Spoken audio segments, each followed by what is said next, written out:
Okay, మన dietary system ఎప్పుడైతే కంట్రోల్లోనికి వస్తుందో సిస్టమ్ అది ఏమవుతుందంటే శరీరము ఆత్మకు, ఆత్మ శరీరంకు ఒకదానికొకటి విరోధముగా అపేక్షిస్తున్నాయి. మనం ఏం చేస్తున్నామంటే రెండింటికి ఫుడ్ పెడుతున్నాం, కొట్టుకు చావండి అని. ఆత్మకి ఫుడ్ పెడుతున్నాం మరియు శరీరానికి ఫుడ్ పెడుతున్నాం, రెండు కొట్టుకొని చచ్చిపోతాయి. సో అటు తేలదు ఇటు తేలదు. అది ఎప్పుడైతే మనము ఫాస్టింగ్ చేస్తామో మన శరీరానికి సంబంధించిన ఫుడ్ని ఆపేస్తాం, శరీరానికి సంబంధించిన ఫుడ్ చేంజ్ తెస్తాం కదా. అప్పుడు ఏమవుద్దంటే ఆత్మ బలపరచబడుతుంది, ఆత్మీయంగా స్ట్రాంగ్గా ఉంటాం. హల్లెలూయా, దేవునికి స్తోత్రం కలుగును గాక. ఆత్మీయంగా స్ట్రాంగ్, ఎంత స్ట్రాంగ్ అంటే సింపుల్ ఒక ఎగ్జాంపుల్ చెప్తాను. దానియేలు ఉపవాసం ఉండి ప్రార్థన చేస్తున్నాడు. ఎన్ని రోజులు? పాస్టర్ గారు ఆయన ఎవరు అనకండి. దానియేలు ఉపవాసం ఉండి ప్రార్థన చేస్తూ ఉన్నాడు. ఎన్ని రోజులు చేస్తూ ఉన్నాడు? 21 రోజులు ప్రార్థన చేస్తున్నాడు. ఈ 21 రోజుల్లో పారసీక దేశపు అధిపతి ఎవరు అంటే పర్షియన్ కింగ్డమ్ అంతటినీ పరిపాలించే ఒక ఈ లోక సంబంధమైన అధిపతి కాదు, ఈవిల్ అధిపతి. సాతానిక్ కింగ్డమ్ ఉంటుంది కదా, ఆ కింగ్డంలో ఈ పర్షియన్ కింగ్డమ్ అంతటినీ పరిపాలించే అధిపతట. ఇప్పుడు ఈ ఫాస్టింగ్ చేసేటోడిని ఏదో ఒకటి చేయాలిగా, ఏమన్నా అర్థమవుతుందిగా? ఈ ఫాస్టింగ్ చేసే వ్యక్తిని ఏదైనా చేయాలిగా. ఈ వ్యక్తి దగ్గరికి ఏం చేయకుండా ఈ వ్యక్తి కోసం సహాయం ఏదైతే పంపించబడుతుందో దేవదూతలను ఆటంకపరుస్తున్నాడు. ఎవరు? పారసీక దేశపు అధిపతి, సాతానిక్ ఏజెంటు.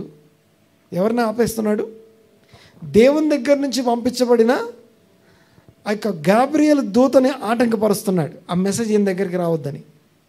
అంటే ఫాస్టింగ్లో ఉన్నప్పుడు ఎలాంటి ఈవిల్ ఫోర్సెస్ మన మీద పనిచేయలేవు. నేను రిస్కే కదా అది. ఇప్పుడు మనల్ని ఏమైనా చేయాలి కానీ పోయి దేవదూతలతో పెట్టుకుంటారా? కానీ దేవదూతల్ని ఆటంకపరుస్తున్నారు. అంటే అర్థం ఏంటంటే ఆ 21 days పారసీక దేశపు అధిపతిని ఆ యొక్క గాబ్రియల్ దూత దానియేలు దగ్గరికి రాకుండా ఆపాడట, ఆటంకపరచాడట. దేవదూతలు ఆటంకపరచబడుతున్నారు అంటే అర్థం చేసుకోండి ఫాస్టింగ్ అనేది ఎంత ప్రభావవంతమైందో ఒక్కసారి ఆలోచించండి. అంటే మన రెగ్యులర్ మామూలు లైఫ్ కాదు, ఫాస్టింగ్ లైఫ్ అనేది మన టోటల్ స్పిరిచువల్ వరల్డ్ని మొత్తం కదిలిస్తుంది, ఆత్మ సంబంధమైనటువంటి ప్రపంచాన్ని అది కదిలిస్తుంది. అండ్ చాలా శక్తివంతమైనటువంటి డేస్ అవి ఈ 40 days. అదొకసారి మీరు చదవండి, మీకు అర్థమవుతుంది. కొన్ని స్పిరిచువల్ గోల్స్ పెట్టుకోవాలి. తర్వాత కొన్ని మెయిన్ పాయింట్ ఫోకస్ ఏంటంటే సోల్ అకౌంటింగ్ అంటాం. అనండి ఒకసారి. సోల్ అకౌంటింగ్ అంటే గడిచిన సంవత్సరం అక్టోబర్ నుంచి ఈ సంవత్సరం దాకా దేవుడు ఎన్ని ప్రత్యక్షతలు ఇచ్చాడు మీకు, ఎంత వాక్యం నేర్పించబడింది, ఆ నేర్పించబడిన వాక్యం విషయంలో మనం ఎంత నమ్మకంగా ఉన్నాం, లెక్క అప్పచెప్పుకోవాలన్నమాట. ఆ లెక్క ఎలా అప్పచెప్పుకోవాలి అంటే ఇప్పటికిప్పుడు జడ్జిమెంట్ సీట్ ముందు నిలబడితే ఎలా అప్పచెప్పుకోవాలో అలా అప్పచెప్పుకోవాలి. ఇప్పటికిప్పుడు జడ్జిమెంట్ సీట్ ముందు నిలబడితే అప్పచెప్తాం కదా, అంటే మన లెక్క చెప్పుకోవాలి కదా. మనము అన్ని మనం చేసిన వాటిని చూసిన వాటి మాట్లాడిన వాటి అన్నిటికీ లెక్క అప్పచెప్పుకోవాలి. మనం మాట్లాడిన ప్రతి మాటకి లెక్క అప్పచెప్పుకోవాలి. ఆ లెక్క అప్పచెప్పుకునేటప్పుడు ఎలాగైతే ఆ ఎండ్ ఆఫ్ ద డే అంతా ముగించుకున్న తర్వాత ఆ ఫైనల్ జడ్జిమెంట్ అంటే ఆ జడ్జిమెంట్ సీట్ మీద కూర్చోండి లెక్క అప్పచెప్పినట్టుగా ఈ సీజన్లో లెక్క అప్పచెప్పుకోవాలి. అందుకే పౌలు అంటాడు, నన్ను నేనే విమర్శించుకునే ఎడల, లేకపోతే నన్ను నేనే స్వపరీక్ష చేసుకునే ఎడల నేను తీర్పులోనికి రాను. సో ఆ తీర్పులోనికి రాకుండా చేసే ఒక సంవత్సరం గడిచి ఇంకో సంవత్సరంలోకి అడుగు పెట్టబోతున్నాం మనం. న్యూ ఇయర్లోకి అనగా అక్టోబర్ 1 తర్వాత ఆ న్యూ ఇయర్ స్టార్ట్ అవుతుంది అనమాట. బైబిల్ న్యూ ఇయర్ స్టార్ట్ అవుతుంది. బైబిల్ న్యూ ఇయర్కి మన రోజు వాడే గ్రెగోరియన్ క్యాలెండర్కి ఎంత తేడా అంటే, కొంచెం వినండి ఒకసారి. బైబిల్లో ఉన్న క్యాలెండర్కి మనం రోజు వాడే గ్రెగోరియన్ క్యాలెండర్, మనం వాడే క్యాలెండర్ పేరు గ్రెగోరియన్ క్యాలెండర్ అంటారు. ఓకే, దాన్ని ఏ సంవత్సరంలో ఉన్నాం మనం ఇప్పుడు? 2024లో ఉన్నాం. అది ఎలా ఉంటుందంటే సింపుల్గా ఒక విషయం చెప్తాను మీకు అర్థం కావడానికి. ఈరోజు ఎంత డేటు? ఆగస్టు 25. రాత్రికి మీకు ఒక నోటిఫికేషన్ వచ్చింది అనుకుందాం. ఈ రాత్రికి ఒక నోటిఫికేషన్ ఏంటంటే, సారీ కొన్ని లెక్కలు తప్పిపోయాయి, లెక్కించడంలో రోజుల లెక్క తప్పింది, రేపు ఆగస్టు 26 కాదు ఫిబ్రవరి 25 అన్నాడు అనుకోండి. ఏ సంవత్సరం?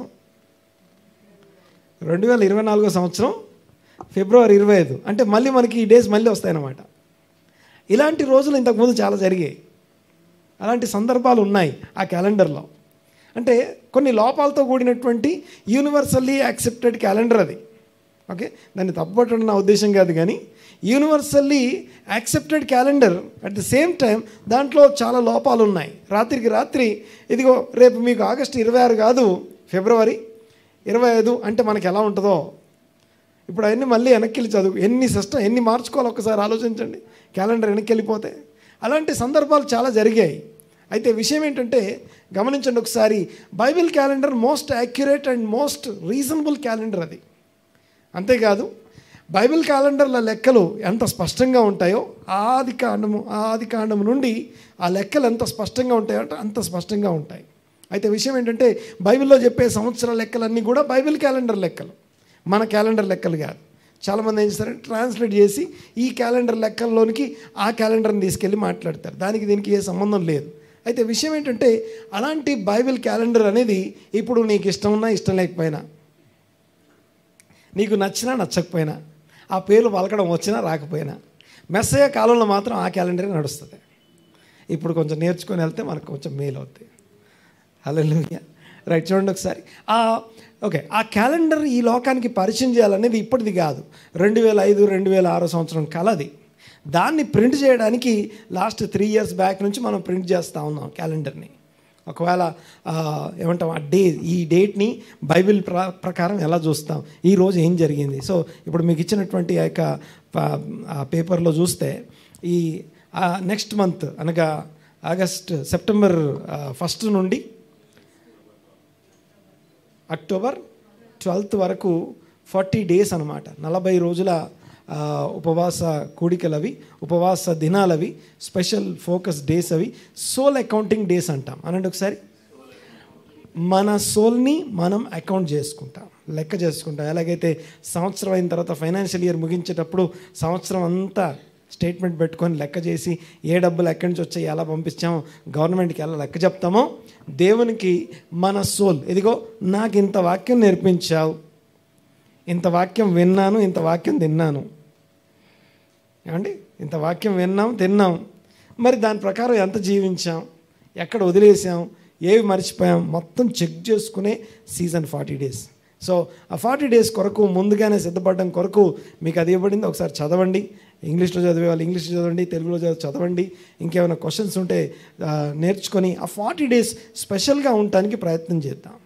ఆ 40 days చాలా స్పెషల్గా దేవుని సన్నిధిలో ఫోకస్డ్గా అనగా ఆ యొక్క తీవ్రతతో, ఆత్మీయ తీవ్రతతో మనం జీవించడానికి ప్రయత్నం చేద్దాం. దేవునికి స్తోత్రం కలుగునుగాక. ఈరోజు వాక్యంలోనికి వెళ్దాం. నేను కొన్ని మాటలు మీకు మాత్రం ఈరోజుకి నేను జ్ఞాపకం చేస్తాను. మనము ఆత్మఫలం ఏమనగా అని మాట్లాడుకుంటా ఉన్నాం. ఆత్మఫలం ఏమనగా ప్రేమ అయిపోయింది. ఆత్మఫలం ఏమనగా సంతోషము.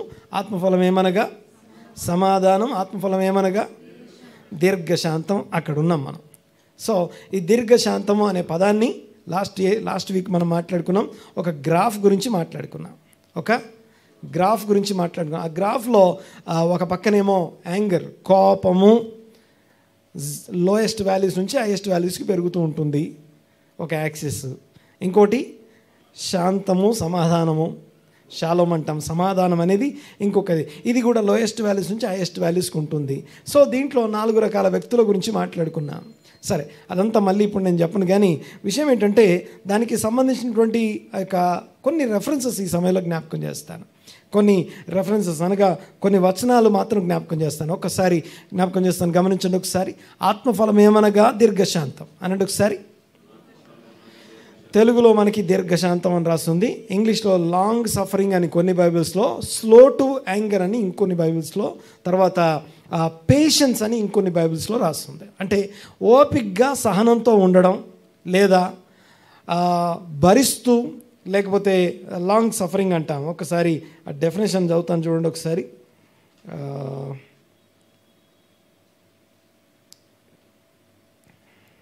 Okay,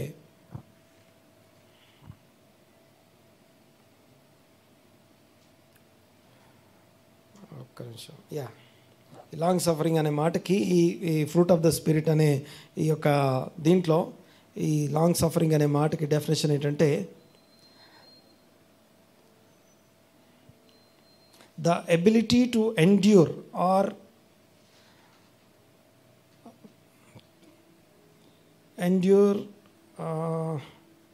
through difficulties.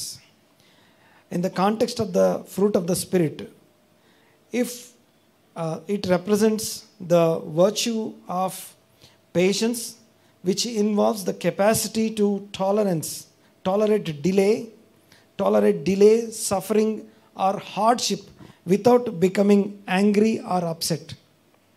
ఏదన్నా ఎదురు చూడాల్సిన సమయం వచ్చినప్పుడు, శ్రమల్లో వెళ్ళేటప్పుడు, లేకపోతే ఇబ్బందులు గుండా వెళ్ళేటప్పుడు దాన్ని భరించడానికి, ఓపికగా ఉండటానికి సంబంధించినటువంటి విషయం.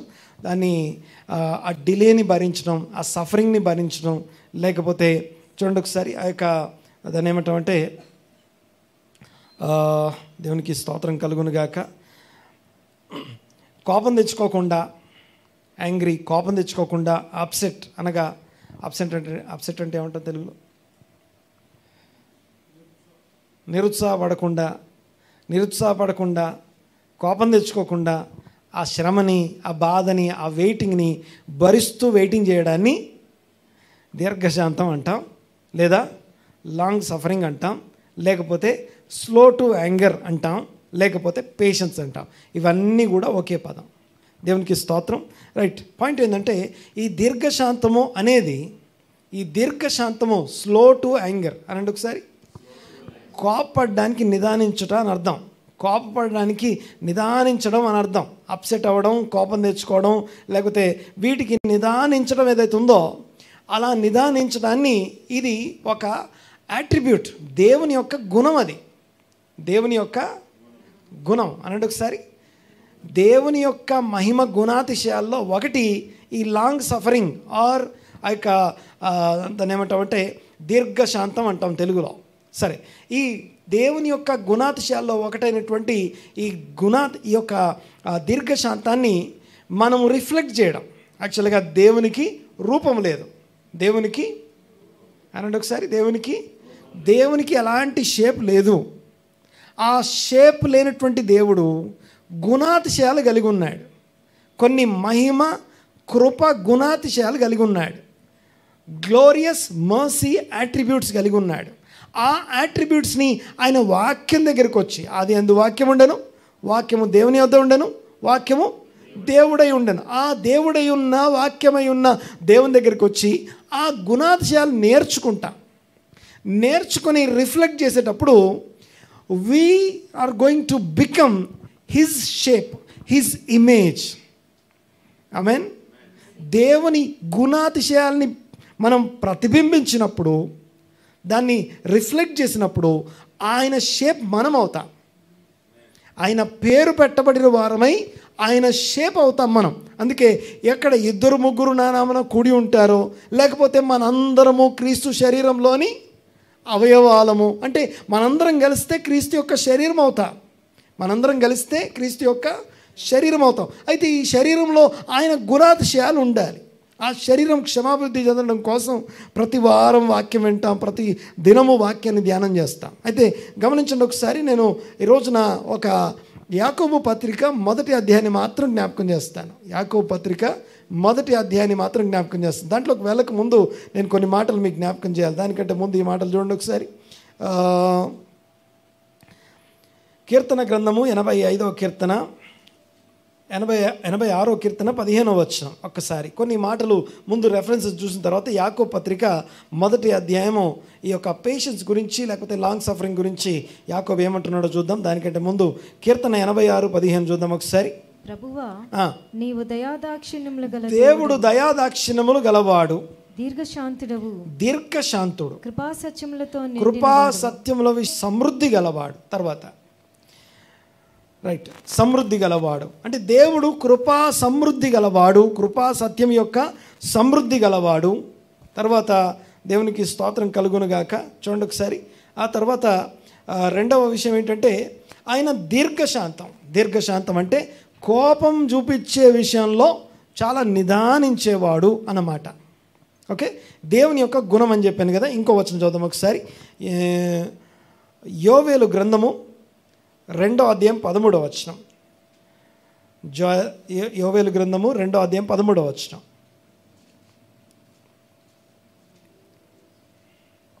మీ దేవుడైన యెహోవా కరుణ వాత్సల్యములు గలవాడును.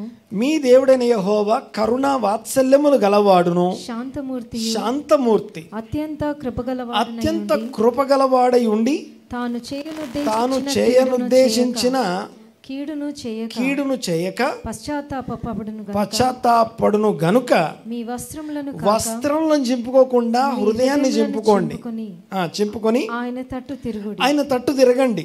ఒకవేళ ఆయన మనసు తిప్పుకొని పశ్చాత్తాపడి దేవుడైన యెహోవాకు తగిన నైవేద్యమును పానార్పణమును మీకు దీవెనగా అనుగ్రహించును. చాలు చూడండి ఒకసారి.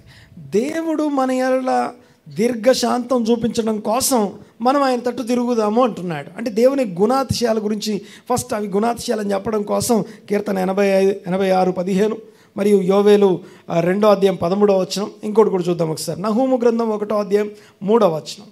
నహూము గ్రంథం 1వ అధ్యాయం 3వ వచనం చూడండి ఒకసారి. యెహోవా దీర్ఘశాంతుడు మహాబలము గలవాడు. దీర్ఘశాంతుడు మహాబలము గలవాడు. ఆయన దోషులను నిర్దోషులుగా విడువడు, ఎంచడు. యెహోవా తుఫాన్లోను సుడిగాల్లోను వచ్చువాడు. మేఘములు ఆయనకు పాదధూళిగా ఉన్నవి. చాలు, దేవునికి స్తోత్రం. ఆయన ముందుగా ఆయన మాట్లాడే మాట, ఆయన కోపించుటలో స్లోగా ఉండేవాడు, నిదానించేవాడు. దీన్ని దీర్ఘశాంతుడు అని చెప్పాం. తర్వాత చూడండి ఒకసారి, ఇవి 3 వచనాలు. ఏమేం చెప్పాను నేను? 86:15 కీర్తన, యోవేలు గ్రంథం 2వ అధ్యాయం 13వ వచనం, నహూము గ్రంథం 1వ అధ్యాయం 3వ వచనం. ఈ 3 కూడా దేవుని గుణాతిశయాలు కదా. ఇప్పుడు చూడండి ఒకసారి, సామెతల గ్రంథం 14:29. సామెతల గ్రంథం 14:29 సేమ్ అదే దీర్ఘశాంతాన్ని లేకపోతే సేమ్ అదే పేషెన్స్ని మనిషిలో చూస్తే ఎలా ఉంటుందో చూడండి ఒకసారి. చూద్దాం ఒకసారి. 14వ అధ్యాయం 29వ వచనం. దీర్ఘశాంతము గలవాడు. ఎవరైతే దీర్ఘశాంతం అనగా దేవునిలో ఉన్నటువంటి దేవుని దీర్ఘశాంతం ఏదైతుందో తనలో గలవాడు ఎవరైతే ఉన్నారో వాళ్ళు మహావివేకి అని తెలుగులో రాస్తుంది మనకి. దీర్ఘశాంతం గలవాడు మహావివేకి అని ఉంది. బట్ హీబ్రూ ప్రకారం కనుక దాన్ని ట్రాన్స్లేట్ చేస్తే, ఇంకొన్ని బైబిల్స్లో కూడా మీరు చూస్తారు, దాన్ని ఏమంటామంటే ఎవరైతే దీర్ఘశాంతం గలవారో మహా తేజస్సు కలిగి ఉంటారో అని రాసుంటుంది. ఏం రాసుంటుంది? మహా తేజస్సు అనండి ఒకసారి. గ్లోరీ, ఒక వెలుగుతో ఉంటారట వీళ్ళు. ఓకే, ఎవరైతే స్లో టు యాంగర్, దీర్ఘశాంతమో, కోపించే విషయంలో తొందరపడకుండా నిదానంగా ఉండేవాళ్ళు, స్లో టు యాంగర్ ఇది కలిగిన వారు మహా తేజస్సుతోనూ లేదా వివేకము, దేవుని యొక్క వివేకము, జ్ఞానంతో నింపబడి ఉంటారట. తర్వాత చదవండి ఒకసారి. ముంగోపి లేదా ముక్కోపి, లేకపోతే కోపం తొందరగా ఎవరికైతే వస్తుందో ఆ వ్యక్తి గురించి మాట్లాడుతూ ఏమంటున్నాడంటే, మూఢత్వమును బహుమానంగా పొందుతాడు. అంటే తన కోపమే తనకు శత్రువు. సో చూడండి ఒకసారి దేవుని యొక్క గుణాతిశయాలు చూడండి ఒకసారి. దేవుడు ఏమై ఉన్నాడు, వాక్యం ఏమై ఉన్నది. సో లోతైన ఏవేవో విషయాలు మాట్లాడి వాటన్నిటికంటే మామూలు కామన్ భాషలో నేను మాట్లాడుతున్నాను. చాలా నార్మల్ భాషలో రోజువారీ మన మన లైఫ్ స్టైల్లో ఈ యొక్క స్పిరిచువల్ యాట్రిబ్యూట్స్ వీటన్నిటిని ఏమంటాం మనం? ఫ్రూట్ ఆఫ్ ద స్పిరిట్ ఏమంటాం? ఆత్మఫలము, fruit of the spirit. Spirit అంటే పరిశుద్ధ ఆత్మను పొందుకొని క్రీస్తు ఆత్మచేత నింపబడి, ఆ ఆత్మచేత నింపబడి ఆత్మ వలన ఫలిస్తున్నా. మీలో నా మాటలు నిలిచి ఉండి మీరు నాలో నిలిచి ఉంటే మీరేం చేస్తారు? బహుగా ఫలిస్తారు, బహుగా ఫలిస్తారు, బహుగా ఫలిస్తారు. 3 ఉంటాయి. Okay, bear fruit, more fruit, much more fruit ఇంగ్లీష్లో. తెలుగులో అయితే బహుగా ఫలిస్తారనే ఒక మాటలో ఉంటుంది. చూడండి ఒకసారి.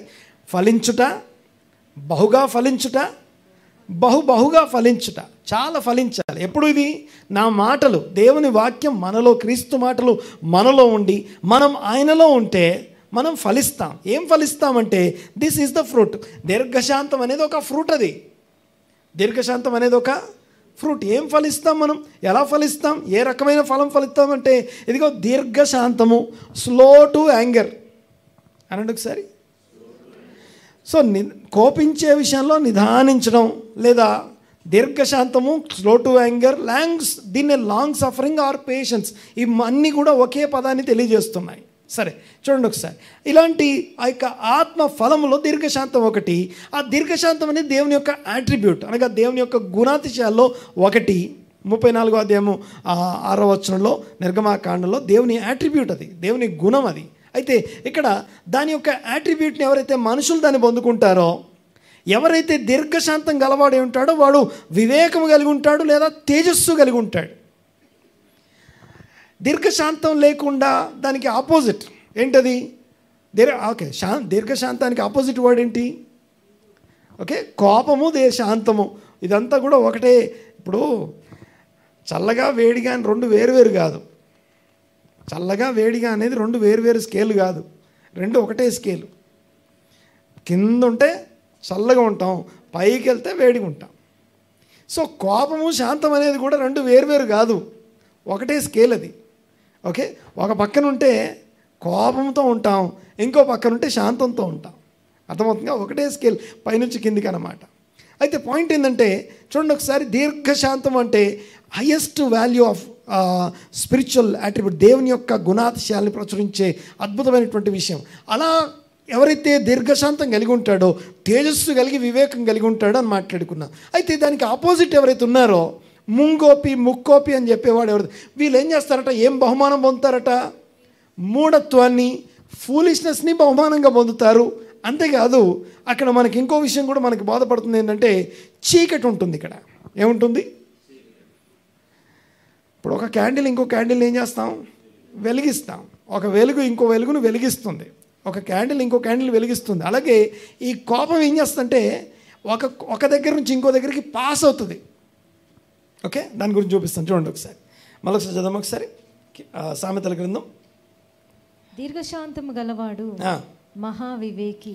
దీర్ఘశాంతం గలవాడు మహావివేకి. ముంగోపి మూఢత్వమును బహుమానంగా పొందును. తర్వాత ఇంకో వచనం చదవం ఒకసారి. 15వ అధ్యాయం 18వ వచనం. సామెతల గ్రంథం 15వ అధ్యాయం 18వ వచనం. కోపోద్రేకి అగువాడు. ఒక కోపోద్రేకము కలిగినటువంటి వ్యక్తి కలహము రేపును, కలహాన్ని రేపుతాడు. దీర్ఘశాంతం. ఇందాక నేనేమన్నాను? వెలుగును, ఒక వెలుగు ఇంకో దాన్ని వెలిగిస్తుంది. అలాగే చీకటి కూడా ఇంకో దాన్ని చీకటి చేస్తుంది. చీకటి కూడా కంటేజియస్. వెలుగు ఎలాగా ఒకదాని నుంచి ఇంకోటికి పాస్ అవుతుందో, చీకటి కూడా కంటేజియస్, అంటుకుంటుంది అది కూడా. ఇక్కడ ఏమంటారంటే కోపోద్రేకి అయిన వాడు ఏం చేస్తాడట? కలహాన్ని, గొడవని రేపుతాడు. ఒకరి కోపం ఇంకొకటి కోపాన్ని రెచ్చగొడుతుంది. అవునా కదా? ఒకరి కోపము ఇంకొకరి కోపాన్ని రెచ్చగొడుతుంది. ఆ కోపం రానోడికి కూడా కోపం వస్తుంది అప్పుడు. కలహము అనేది శరీర క్రియల్లో ఒకటి. మీరు అబ్జర్వ్ చేస్తే లిస్టులో చదివితే కలహము, క్రోధము, ద్వేషము, విమతములు, విభేదములు అంట. కోపము ఇంకోటి కోపం పుట్టిస్తుంది. అందుకే కోపోద్రేకి అయిన వాడు ఏం చేస్తాడట? కలహమును రేపుతాడు. తర్వాత ఇంకొంచెం చదవండి ఒకసారి. దీర్ఘశాంతుడు అనగా యాట్రిబ్యూట్ ఆఫ్ గాడ్, దేవుని యొక్క యాట్రిబ్యూట్ని రిఫ్లెక్ట్ చేసేవాడు ఏం చేస్తాడంటే ఆ కలహాన్ని, వివాదాన్ని, డిస్ప్యూట్ని ఏం చేస్తాడు?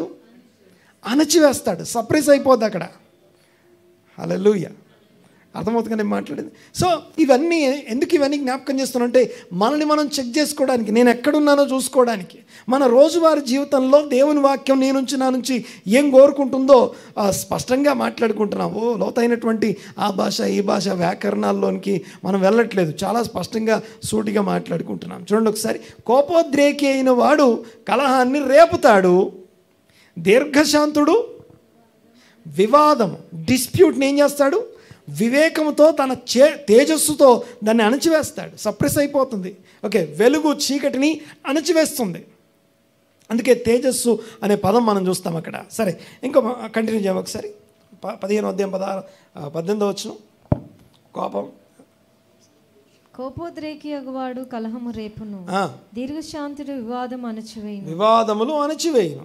తర్వాత ఇంకో వచనం చూద్దాం ఒకసారి. 16:32, 16వ అధ్యాయం 32వ వచనం. పరాక్రమశాలి కంటే దీర్ఘశాంతము గలవాడు శ్రేష్ఠుడు. దీర్ఘశాంతం గలవాడు శ్రేష్ఠుడు. ఓకే, పరాక్రమశాలి అంటే అన్ని రకాల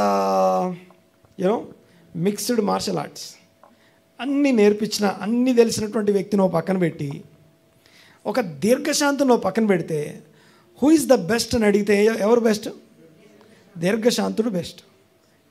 ఓకే, పరాక్రమశాలి, ధైర్యము పరాక్రమం కలిగిన వ్యక్తి కంటే ఒక దీర్ఘశాంతుడు ఎవరైతే ఉన్నారో వాడు చాలా శ్రేష్ఠుడు, ధన్యుడు అని చెప్పబడుతుంది. శ్రేష్ఠుడు అనమాట.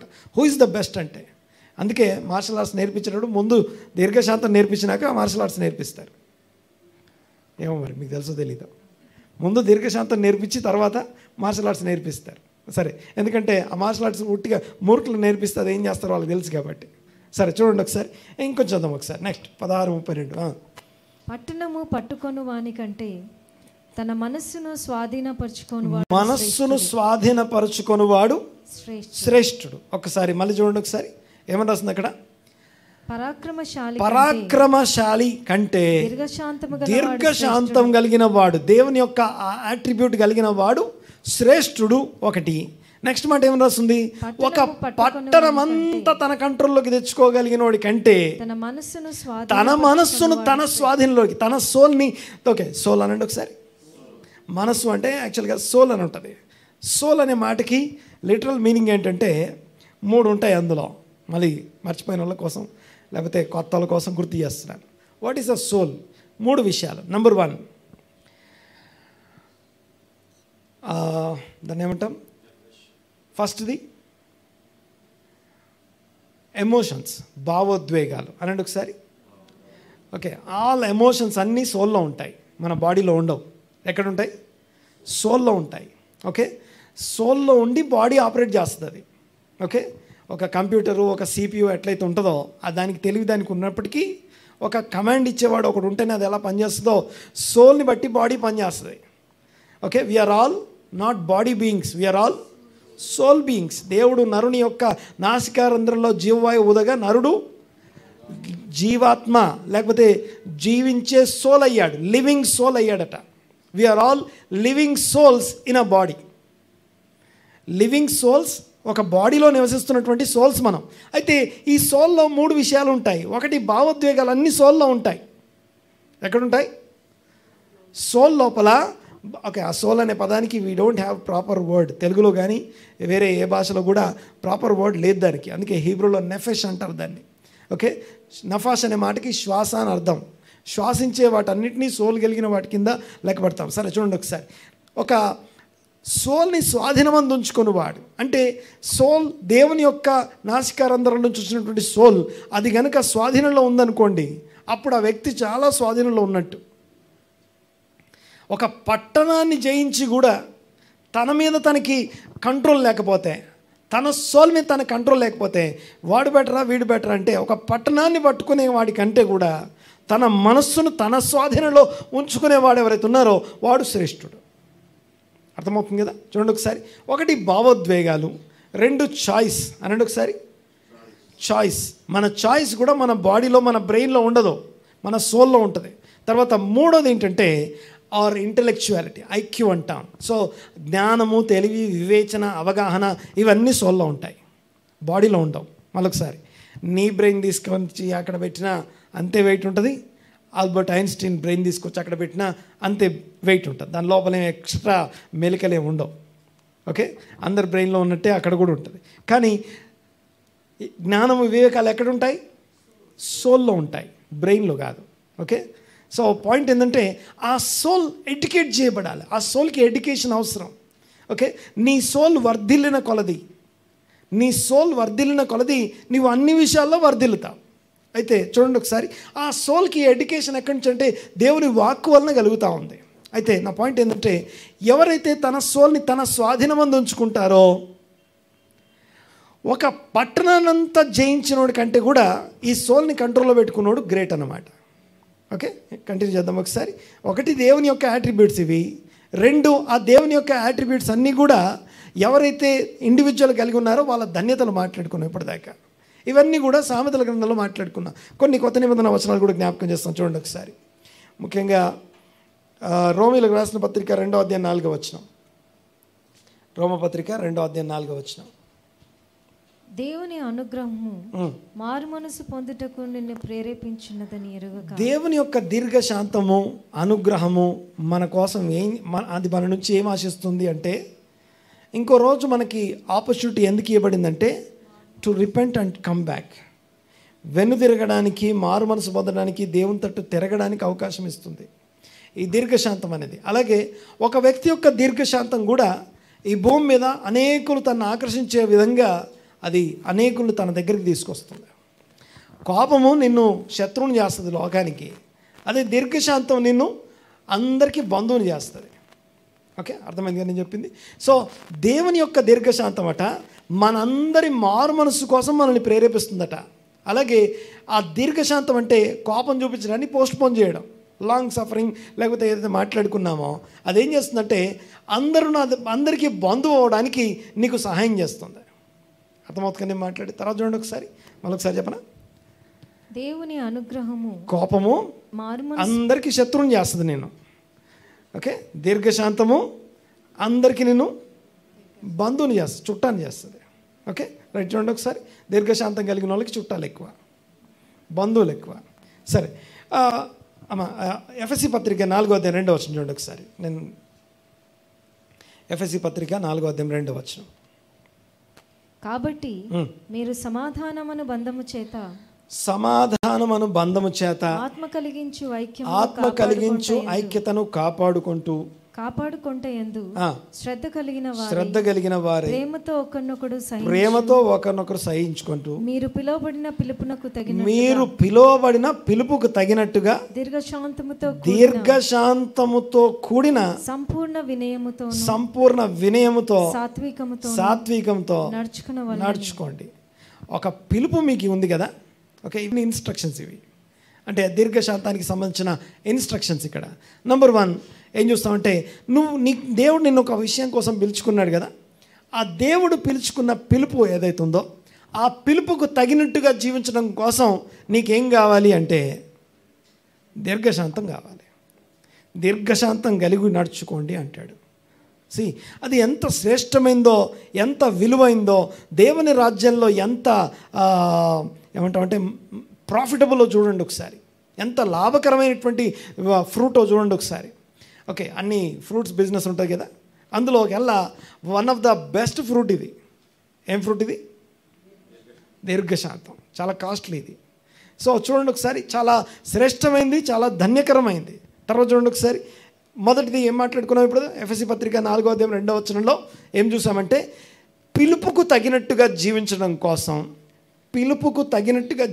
కోసం దీర్ఘశాంతం ఉండాలి. చదవండి ఒకసారి, మళ్ళీ ఒకసారి చదువుదాం 2వ వచనం. మీరు పిలువబడిన పిలుపునకు తగినట్లుగా దీర్ఘశాంతముతో కూడిన సంపూర్ణ వినయముతోను సాత్వికముతోను నడుచుకొనవలనని ప్రభువును బట్టి ఖైదీనైన నేను మిమ్మల్ని బ్రతిమలాడుకుంటున్నాను. పిలుపుకు తగినట్టుగా జీవించడం కోసం ఆ దీర్ఘశాంతం కలిగి ఉండమని, ఆ పిలుపుకు తగినట్టుగా జీవిస్తాం మనం దీర్ఘశాంతంతో ఉంటే. లేకపోతే దీర్ఘశాంతం లేకపోతే ఆ యొక్క పిలుపుకు తగినట్టుగా జీవించలేం. పిలుపుకు తగినట్టు జీవించడం కోసం దీర్ఘశాంతం కావాలి. అది కలిగి ఉండమని, శ్రద్ధ కలిగి ఉండమని బ్రతిమలాడుకుంటున్నాను మిమ్మల్ని అంటాడు. ఆమేన్. తర్వాత చూడండి ఒకసారి, ఇంకొక వచనం చెప్తాను, ఇంకో వచనాన్ని మీకు ఇక్కడ జ్ఞాపకం చేస్తాను. ఈ మాట చదువుదాం ఒకసారి. కొలస్సీ పత్రిక 3వ అధ్యాయం 12వ వచనం. కాగా దేవుని చేత ఏర్పరచబడిన వారును పరిశుద్ధులను ప్రియులైన వారికి తగినట్టుగా. ఇందాకేం చూసాం? పిలుపుకు తగినట్టుగా చూసాం. ఎక్కడ? ఒక పిలుపు పిలుపడ్డాం, ఆ పిలుపుకు తగినట్టుగా జీవించండి అని చూసాం.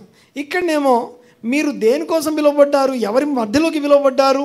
ప్రియులైన పరిశుద్ధుల మధ్యలోకి పిలువబడ్డారు.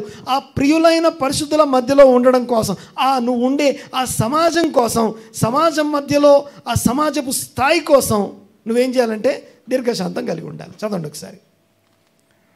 దేవుని చేత ఏర్పరచబడిన వారును పరిశుద్ధులను ప్రియులైన వారికి తగినట్లు, పరిశుద్ధులు ప్రియులైన వారికి తగినట్టు మీరు జాలిగల మనస్సును దయాలుత్వమును వినయమును సాత్వికమును దీర్ఘశాంతమును ధరించుకోండి.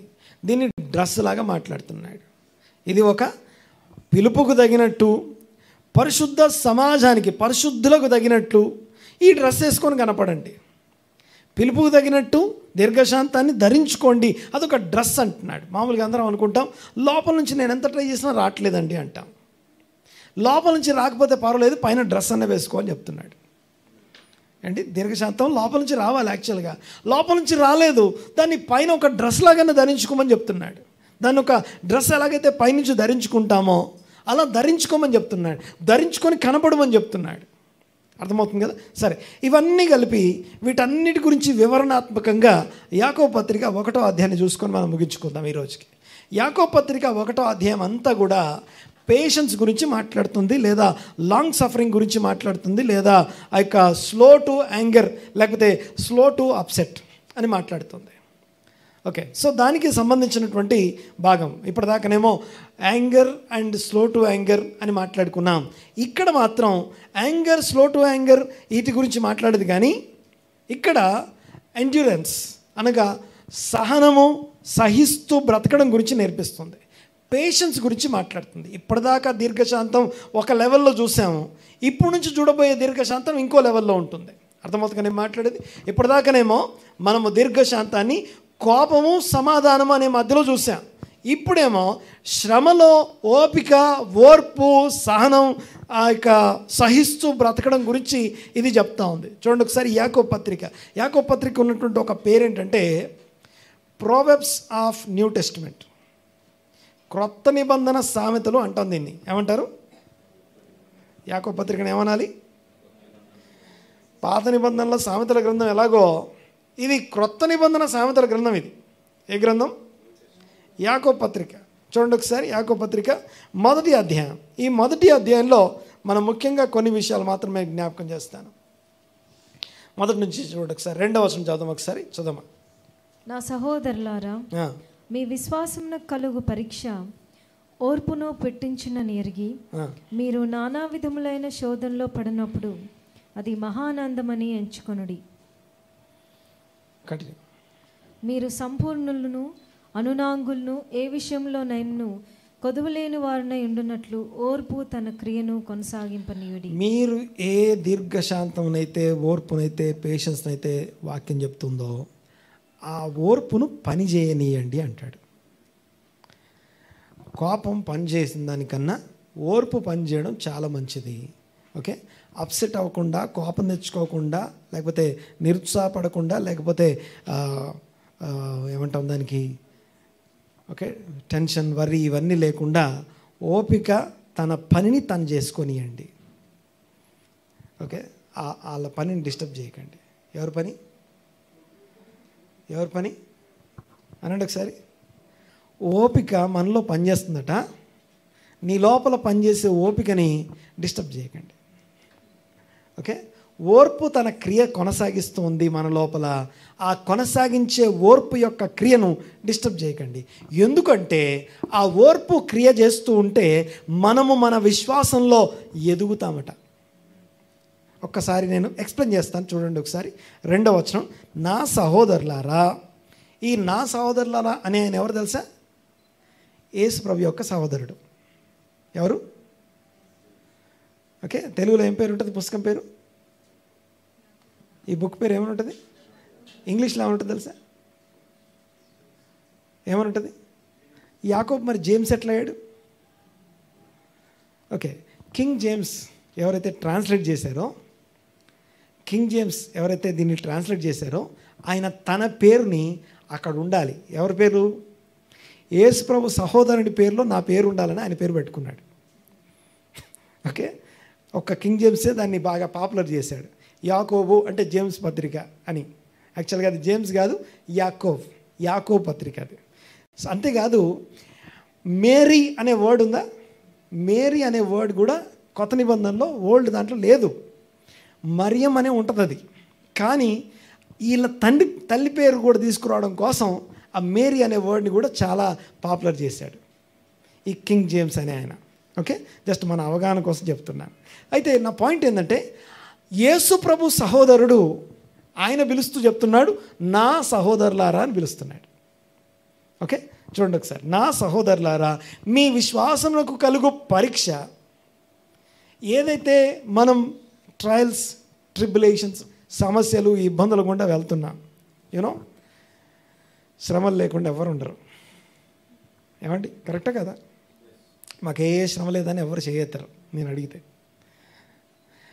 ఎందుకు శ్రమలు లేకుండా ఉన్నాము అంటే, ఒక మనుషుడు తాను శోధింపబడిన దానికన్నా దేవుడు అధికముగా శోధింపబడనీయడు. 1 గ్రాము ఎక్కువ కావద్దు, 1 గ్రాము తక్కువ కావద్దు. ఎక్కువైతే మనం భరించలేం, తక్కువ అయితే తట్టుకోలేం. ఓకే, అర్థమవుతుంది నేను మాట్లాడేది. చూడండి ఒకసారి, ఎవరెవరు ఎంత అనుభవించాలో అండ్ ఎవరిని ఎక్కడ నొక్కాలో అక్కడే నొక్కుతాడు ఆయన. అర్థమవుతుంది కదా? సో నాకు ఇది ఇస్తే భరిస్తా, ఇదొస్తే భరిస్తా, ఇదొస్తే భరిస్తా, ఇది అది ఇవన్నీ హ్యాండిల్ చేయగలుగుతా. కానీ నాకు వచ్చింది ఒకటే, నాకు బాగాలేదు, అందుకే నీకు అది వచ్చింది, అందుకే నువ్వు అదొక్కటే కలిగి ఉన్నావు. అర్థమవుతుంది నేను మాట్లాడేది. మనుష్యుడు సాధారణంగా మనుషులకు కలుగు శోధనలు తప్ప ఇంకేం రాలేదట. అంటే వేరే ఇంకా దేనికి వచ్చే శోధనలు కాదు, మనుషులకు వచ్చాయని చెప్తాడు. సరే, ఇక్కడ చూడండి ఒకసారి. ఆ శోధనల్లో మనం వెళ్ళేటప్పుడు అది మనకి మేలు చేస్తుందట. ఏం మేలు చేస్తుంది? నువ్వు అనుభవించే శ్రమ నీకు మేలు చేస్తుంది. యూనో, ఒకవేళ మీరు బుధవారం బైబిల్ స్టడీ వినుండకపోతే దయచేసి వినండి. బుధవారం బైబిల్ స్టడీలో highest challenge of a spiritual person, ఒక బిలీవర్ యొక్క గొప్ప ఛాలెంజ్ ఏంటంటే, లేమిలో సమస్య రాదు ఆయనకి. సంపన్న స్థితిలో అన్నీ బాగున్నప్పుడు సమస్యలు వస్తాయి. అన్నీ బాగున్నప్పుడు ఆ స్థితిని హ్యాండిల్ చేయడమే పెద్ద సమస్య. దీని గురించి ద్వితీయోపదేశకాండం అంతా మాట్లాడుతుంది. ఓకే, అర్థమవుతుంది కదా? దీని గురించి బైబిల్ స్టడీలో ఉంది, వినండి ఒకసారి దయచేసి. అయితే ఇక్కడ యాకోబు పత్రిక మాత్రం శ్రమల గుండా, శోధన గుండా వెళ్ళే వ్యక్తి గురించి మాట్లాడుతూ, నీవు శ్రమ గుండా వెళ్ళేటప్పుడు నీకు దీర్ఘశాంతం అవసరం అవుతుంది కదా, పేషెన్స్, ఓర్పు అవసరం అవుతుంది కదా. ఆ ఓర్పు, సహనం, దీర్ఘశాంతం ఏదైతుందో అది నీ లోపల పనిచేయడానికి ఈ శ్రమ, లేకపోతే నీకు ఉన్నటువంటి ఈ యొక్క ఏదైతే శ్రమ గుండా వెళ్తున్నావో ఆ శ్రమ దీనికి అవకాశం ఇస్తుంది. ఎవరికి? ఓర్పుకి అవకాశం ఇస్తుంది. ఓర్పు వచ్చి మనలో పనిచేస్తుంది. ఓర్పు వచ్చి పని చేయాలంటే ముందు శ్రమ ఉండాలిగా. శ్రమ ఉంటే, నొప్పి ఉంటే, బాధ ఉంటే ఈ సహనము, ఓర్పు అనేది వచ్చి పనిచేస్తుంది. నీ వెళ్ళి దాన్ని డిస్టర్బ్ చేయకని చెప్తున్నాడు. చదువు ఒకసారి, చూడండి ఒకసారి. శోధనలో పడినప్పుడు మీరు మహదానందంగా ఎంచుకోండి, ఎందుకంటే మీరు సంపూర్ణులు అయిపోతారు. ఈ శ్రమ గుండా పోయి వస్తే మీరేమవుతారు? దావీదు ఏమంటాడు తెలుసా? దావీదు మహారాజు ఒక మాట అంటాడు శ్రమల గురించి మాట్లాడుతూ. ఏమంటాడు ఆయన? దేవా, నీ కట్టడలు నేను నేర్చుకున్నట్లు, నీ ఆజ్ఞల యొక్క కట్టడలు నేను నేర్చుకున్నట్లు నేను శ్రమనుంది ఉండుట నాకు మేలాయను. నాకేది మేలు చేసిందట? శ్రమలు నాకు చాలా మేలు చేశాయి. ఎందుకంటే అసలు ఈ శ్రమలో గుండా వెళ్తేనే కదా నీ కట్టడలు నేను నేర్చుకోగలిగాను, నీ వాక్యం అంటే ఏంటో తెలుసుకోగలిగాను. కాబట్టి శ్రమలు నాకు చాలా మేలాయను అంటాడు. ఇది దావీదు మహారాజు యొక్క స్టేట్మెంట్. అది మీరు సంపూర్ణులు అవుతారు కాబట్టి శ్రమలు మంచివి. తర్వాత చూడండి ఒకసారి. మీరు సంపూర్ణులను, అనునాంగులను, ఏ విషయంలో కొదవన లేనివారై ఉండునట్లు ఓర్పు తన క్రియను చేసుకొనియండి. ఓర్పు తన క్రియను కొనసాగింపనియండి, డిస్టర్బ్ చేయకండి. ఇక 5వ వచనం చూడండి ఒకసారి. మీలో ఎవరికైనా, ఓకే, అంటే ఆ శ్రమలో వెళ్ళేటప్పుడు మెయిన్ ప్రాబ్లం ఏంటంటే కళ్ళు మూసుకుపోతాం. మనకున్న నొప్పి, బాధ మనని ఎటు చూడనీయదు. So we have 2 opportunities. ఒకటేమో ఈవిల్ ఇంపల్స్, ఇంకోటేమో గుడ్ ఇంపల్స్. దేవుడిచ్చే జ్ఞానము అనండి ఒకసారి, ఇంకొకసారి గట్టిగా. జ్ఞానము అనే పదం మీకు బైబిల్ ఎక్కడ కనిపించినా it is not about IQ, it is all about teaching of Torah, దేవుని వాక్య ఉపదేశ జ్ఞానం అని అర్థం. ఓకే, జ్ఞానం అనే పదం మీకు బైబిల్లో ఎక్కడ కనిపించినా దేవుని వాక్య ఉపదేశ జ్ఞానం, దాని ఎక్స్ప్లెనేషన్, ఇంటర్ప్రిటేషన్, దాని యొక్క వివరణ అని అర్థం. అది జ్ఞానం అంటే. జ్ఞానం అనేది మనకి ట్రాన్స్ఫర్ చేయబడుతుంది. ఎక్కడ? టీచింగ్ దగ్గర కూర్చున్నప్పుడు, దాని గురించి మనం వింటున్నప్పుడు మనకు తెలియని సంగతులు, ఇందులో ఉన్న సంగతులు మనకి ట్రాన్స్మిట్ చేయబడతాయి, ట్రాన్స్ఫర్ అవుతాయి. సో అలాగ జ్ఞానం పొందుతాం. అయితే ఈ శ్రమ గుండా వెళ్ళేటప్పుడు అందులో ఉన్న మేలును గ్రహించలేకపోతాం. చూసారా? ఇప్పుడు యూనో ప్రెగ్నెంట్స్ ఉంటారు లేడీస్, వాళ్ళ ప్రెగ్నెన్సీని తిట్టుకుంటూ ఉంటారు. మన దగ్గర చాలామంది వస్తారు నా దగ్గరికి. ఓకే, ఈవెన్ వాళ్ళకు ఉన్నటువంటి ఆ నొప్పిని బట్టి, లేకపోతే ఆ ప్రాసెస్ ఏదైతే ఉందో, ఆ పెయిన్ఫుల్ ప్రాసెస్ చాలా కష్టంగా ఉంటుంది కాబట్టి వాళ్ళు దాన్ని శపించుకుంటూ తిట్టుకుంటూ ఉంటారు. కారణం ఏంటంటే అందులో ఏం మేలు దాగుందో తెలీదు. ఆ శ్రమ గుడ్డితనం కలుగజేయకుండా ఉండటానికి ఏం కావాలి? తేజస్సు, వివేకం, జ్ఞానం కావాలి. అందుకే శ్రమ నాకు నొప్పి అనిపించకుండా ఉండడం కోసం మనకి ఉపశమనం ఇచ్చేది ఎవరు? జ్ఞానం, ద విజ్డమ్ ఆఫ్ గాడ్. దేవుని వాక్య ఉపదేశం మనకి ఎడ్యుకేట్ చేస్తే, ఆ ఎడ్యుకేషన్ ఏం చేస్తుందంటే తేజస్సును అనగా వెలుగును కలుగజేస్తుంది మనకి. ఆ వెలుగు ఏం చేస్తుందంటే మన నొప్పిని నొప్పిగా అనిపించదు. పేతురు వెళ్ళి నన్ను తలక్రిందులుగా సిలువ వేయండి అని అడిగాడు. ఆ తలక్రిందులుగా సిలువ ఎందుకు వేయించుకున్నాడు అంటే ఆ శ్రమలో తను వెళ్తున్నప్పుడు తనకు అది నొప్పి ఏం అనిపించదు. యేసు ప్రభు మామూలుగా సిలువ వేయబడ్డాడు, పేతురు తలక్రిందులు సిలువ వేయబడ్డాడు. అలా తలక్రిందులు సిలువ వేయించుకొని హతసాక్షిగా మారాడు. అలా మారడంలో ఆయనకి సంతోషం ఉంది, అలా మారడంలో ఆయనకేం నొప్పి లేదు. కారణం ఏంటంటే అది ఆయన ఏం చేస్తుందో ఆయనకు తెలుసు కాబట్టి. దేవునికి స్తోత్రం. చూడండి ఒకసారి. అయితే ఇక్కడ మీలో ఎవరికైనా జ్ఞానం కొదవగా ఉంటే, అంటే శ్రమ గుండా, శోధన గుండా, బాధ గుండా వెళ్తున్నప్పుడు ఓర్పు తన పని తను చేస్తుంటే దాన్ని చేయనీయండి. ఆ ఓర్పును డిస్టర్బ్ చేయకండి. ఓర్పును మనం ఎప్పుడు డిస్టర్బ్ చేస్తామంటే జ్ఞానం లేనప్పుడు డిస్టర్బ్ చేస్తాం. మీలో జ్ఞానం ఎవరికైనా కొదవగా ఉంది అంటే, నాకు ఓపిక రావట్లేదండి, ఇంకెన్ని రోజులు భరించాలి, ఇంకెంత సహించాలి, ఇంకెంత ఎంత ఎంత అంటారు. చూసారా? నువ్వు ఎంతవరకు సహించగలను, అంతకంటే ఎక్కువ రానిలేదు దేవుడు నీకు, అంతకంటే తక్కువ చేయలేదు. నీకు వచ్చే సమస్య నీకు వచ్చింది. ఒక డ్రెస్ మనకి మనం గుట్టించుకొని వేసుకుంటాం. చూసారా? అది మన కొలతలతో మనకి ఎలా ఉంటుందో ఇది కూడా నీకే సపరేట్గా డిజైన్ చేయబడ్డ శ్రమలు నీకు వచ్చాయి, వేరే ఎవరికి రావయి. అయితే నీకు మాత్రమే అవి. అయితే ఆ విషయం నీకు మాత్రమే ఎందుకు ఉన్నాయంటే అందులో నుంచి నువ్వు వెళ్ళేటప్పుడు ఒకటి ఓర్పు పనిచేస్తుంది, రెండు ఆ ఓర్పు పని చేయకపోవడానికి కారణం జ్ఞానం లేకపోవడం. సో జ్ఞానం కొదవగా ఉంటే దేవుణ్ణి అడగండి అని చెప్తున్నాడు. చదవండి ఒకసారి 2nd పారాగ్రాఫ్, అది 5వ వచనం ఏదైతే రాస్తుందో, మీలో ఎవరికైనా జ్ఞానం కొదవగా ఉన్నాయడలా అతడు దేవుణ్ణి అడగవలను, అప్పుడు అది అతనికి అనుగ్రహించబడను. ఆయన ఎవరిని గద్దింపక అందరికీ ధారాళముగా దయచేవాడు. అయితే అతడు ఏమాత్రము సందేహింపక విశ్వాసంతో అడగవలను. సందేహించువాడు గాలికి రేపబడి ఎగిరిపడు సముద్ర తరంగం వలె పోలి ఉండును. ఆ శ్రమలో ఉన్నప్పుడు ఎలా ఉంటుందంటే, ఈ యొక్క శ్రమ యొక్క ప్రెజర్ని బట్టి సడన్గా భక్తికి పైకి లేస్తాం, మళ్ళీ కింద పడిపోతాం. ఓకే, సందేహము లేకపోతే దేవుని మీద నమ్మకం లేకపోవడం. ఓకే, శ్రమను ఇంకో విషయం చెప్తాను, ఇక్కడ ఒక స్టేట్మెంట్ చెప్తాను, కొంచెం గుర్తుపెట్టుకోండి. దేవుడు నీకు శ్రమ ఇచ్చే ముందు దేవుడు ముందు నిన్ను నమ్ముతాడు. ఏమండి? మనం దేవుని నమ్మడం కాదు. నువ్వు వెళ్ళే శ్రమ గుండా నువ్వు వెళ్ళేటప్పుడు నీ శ్రమ నీకు ఇయ్యకముందు దేవుడు నిన్ను ఏం చేస్తాడు? ఎట్లా పాస్టర్ గారు మీరు అన్నీ ఇట్లాంటివి చెప్తారు, బైబిల్ లేని చెప్తారు మీరు. ఓకే, యోబుకి ఇచ్చేటప్పుడు దేవుడు అన్నాడట, యోబును ముందు నమ్మాడు దేవుడు. నా సేవకుడైన యోబు, నా సేవకుడు అంటే నేను ఏం చెప్తా చేస్తాడు, నువ్వు టెస్ట్ చేసుకో. అప్పగించాడు. అప్పగించినప్పుడు ఆయనకి ఏముంది? ఒక కాన్ఫిడెన్స్ ఉంది, ఒక నమ్మకం ఉందిగా. ఎవరు నమ్మారు? ఎవరి మీద నమ్మకం? దేవుడికి యోబు మీద నమ్మకం ఉంది. నా యోబు నువ్వు ఎంత కావాలంటే టెస్ట్ చేసుకోపో.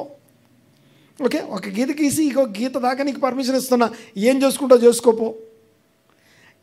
సాతానుడు అంటాడు, నీ మొహం ఎదుట నిన్ను దూషించేటట్టు చేస్తానంటాడు. సరే పో, చేసుకోపో. సో యోబు నోటి మాట విషయంలో కూడా ఏం చేయలేదట? ఏ పాపము చేయలేదు. నోటి మాట విషయంలో ఏ పాపం యోబు ఏ పాపం చేయలేదు అని కంక్లూజ్ వచ్చిన తర్వాత మళ్ళీ సెకండ్ మీటింగ్. ఓకే, అర్థమవుతుందనే మాట్లాడేది. సో యోబుకు ఉండాల్సిన అన్నీ ఒక్కసారి పోయినా ఆ పోయే ముందు యోబుకున్నాయన్ని తీసేసే ముందు దేవుడు ముందు యోబు నమ్ముతున్నాడు. అవి పోయినా నా సేవకుడని యోబు నన్ను ఎట్ట దూషించాడు. మేము ఒకటే, మేము ఒకటే. ఆయన నా సేవకుడు, ఆయన నీ సేవకుడిని చేసుకోలేవు నువ్వు ఆయన నా సేవకుడు, నువ్వు వెళ్ళి ట్రై చేసుకో, ఎంత చేస్తావో. సో యోబు నన్ను దూషించడు అని ఆయన నమ్మకం. సో ట్రై చేశాడు. సో మళ్ళీ అన్నాడు ఇంకా కొంచెం ఉంచావు కదా అంటే ఈసారి ఆరోగ్యం కూడా తీసేసాడు. ప్రాణం తప్ప, యోబు సోల్ తప్ప అన్ని బాధలు అనుభవిస్తున్నాడు ఆయన. ఓకే, యాక్చువల్గా సోల్కి మనం అన్నీ అంటుకొని పెట్టుకొని మనం ఏమనుకుంటాం అంటే ఇవన్నీ నేనే, అది కూడా నా ప్రాణం అంట. ఇప్పుడు ఈ షర్ట్ నేను కాదు, ఈ షర్ట్ కూడా నేనే అంటే ఓకే, నా బాడీ కూడా నేను కాదు. ఓకే, నాకు జ్వరం వచ్చిందంటావా, నా బాడీకి జ్వరం వచ్చిందంటావా? మరొకసారి అనండి, నాకు జ్వరం వచ్చిందా, నా బాడీకి జ్వరం వచ్చిందా? షర్టుకు మరకంటితే ఏమంటాం?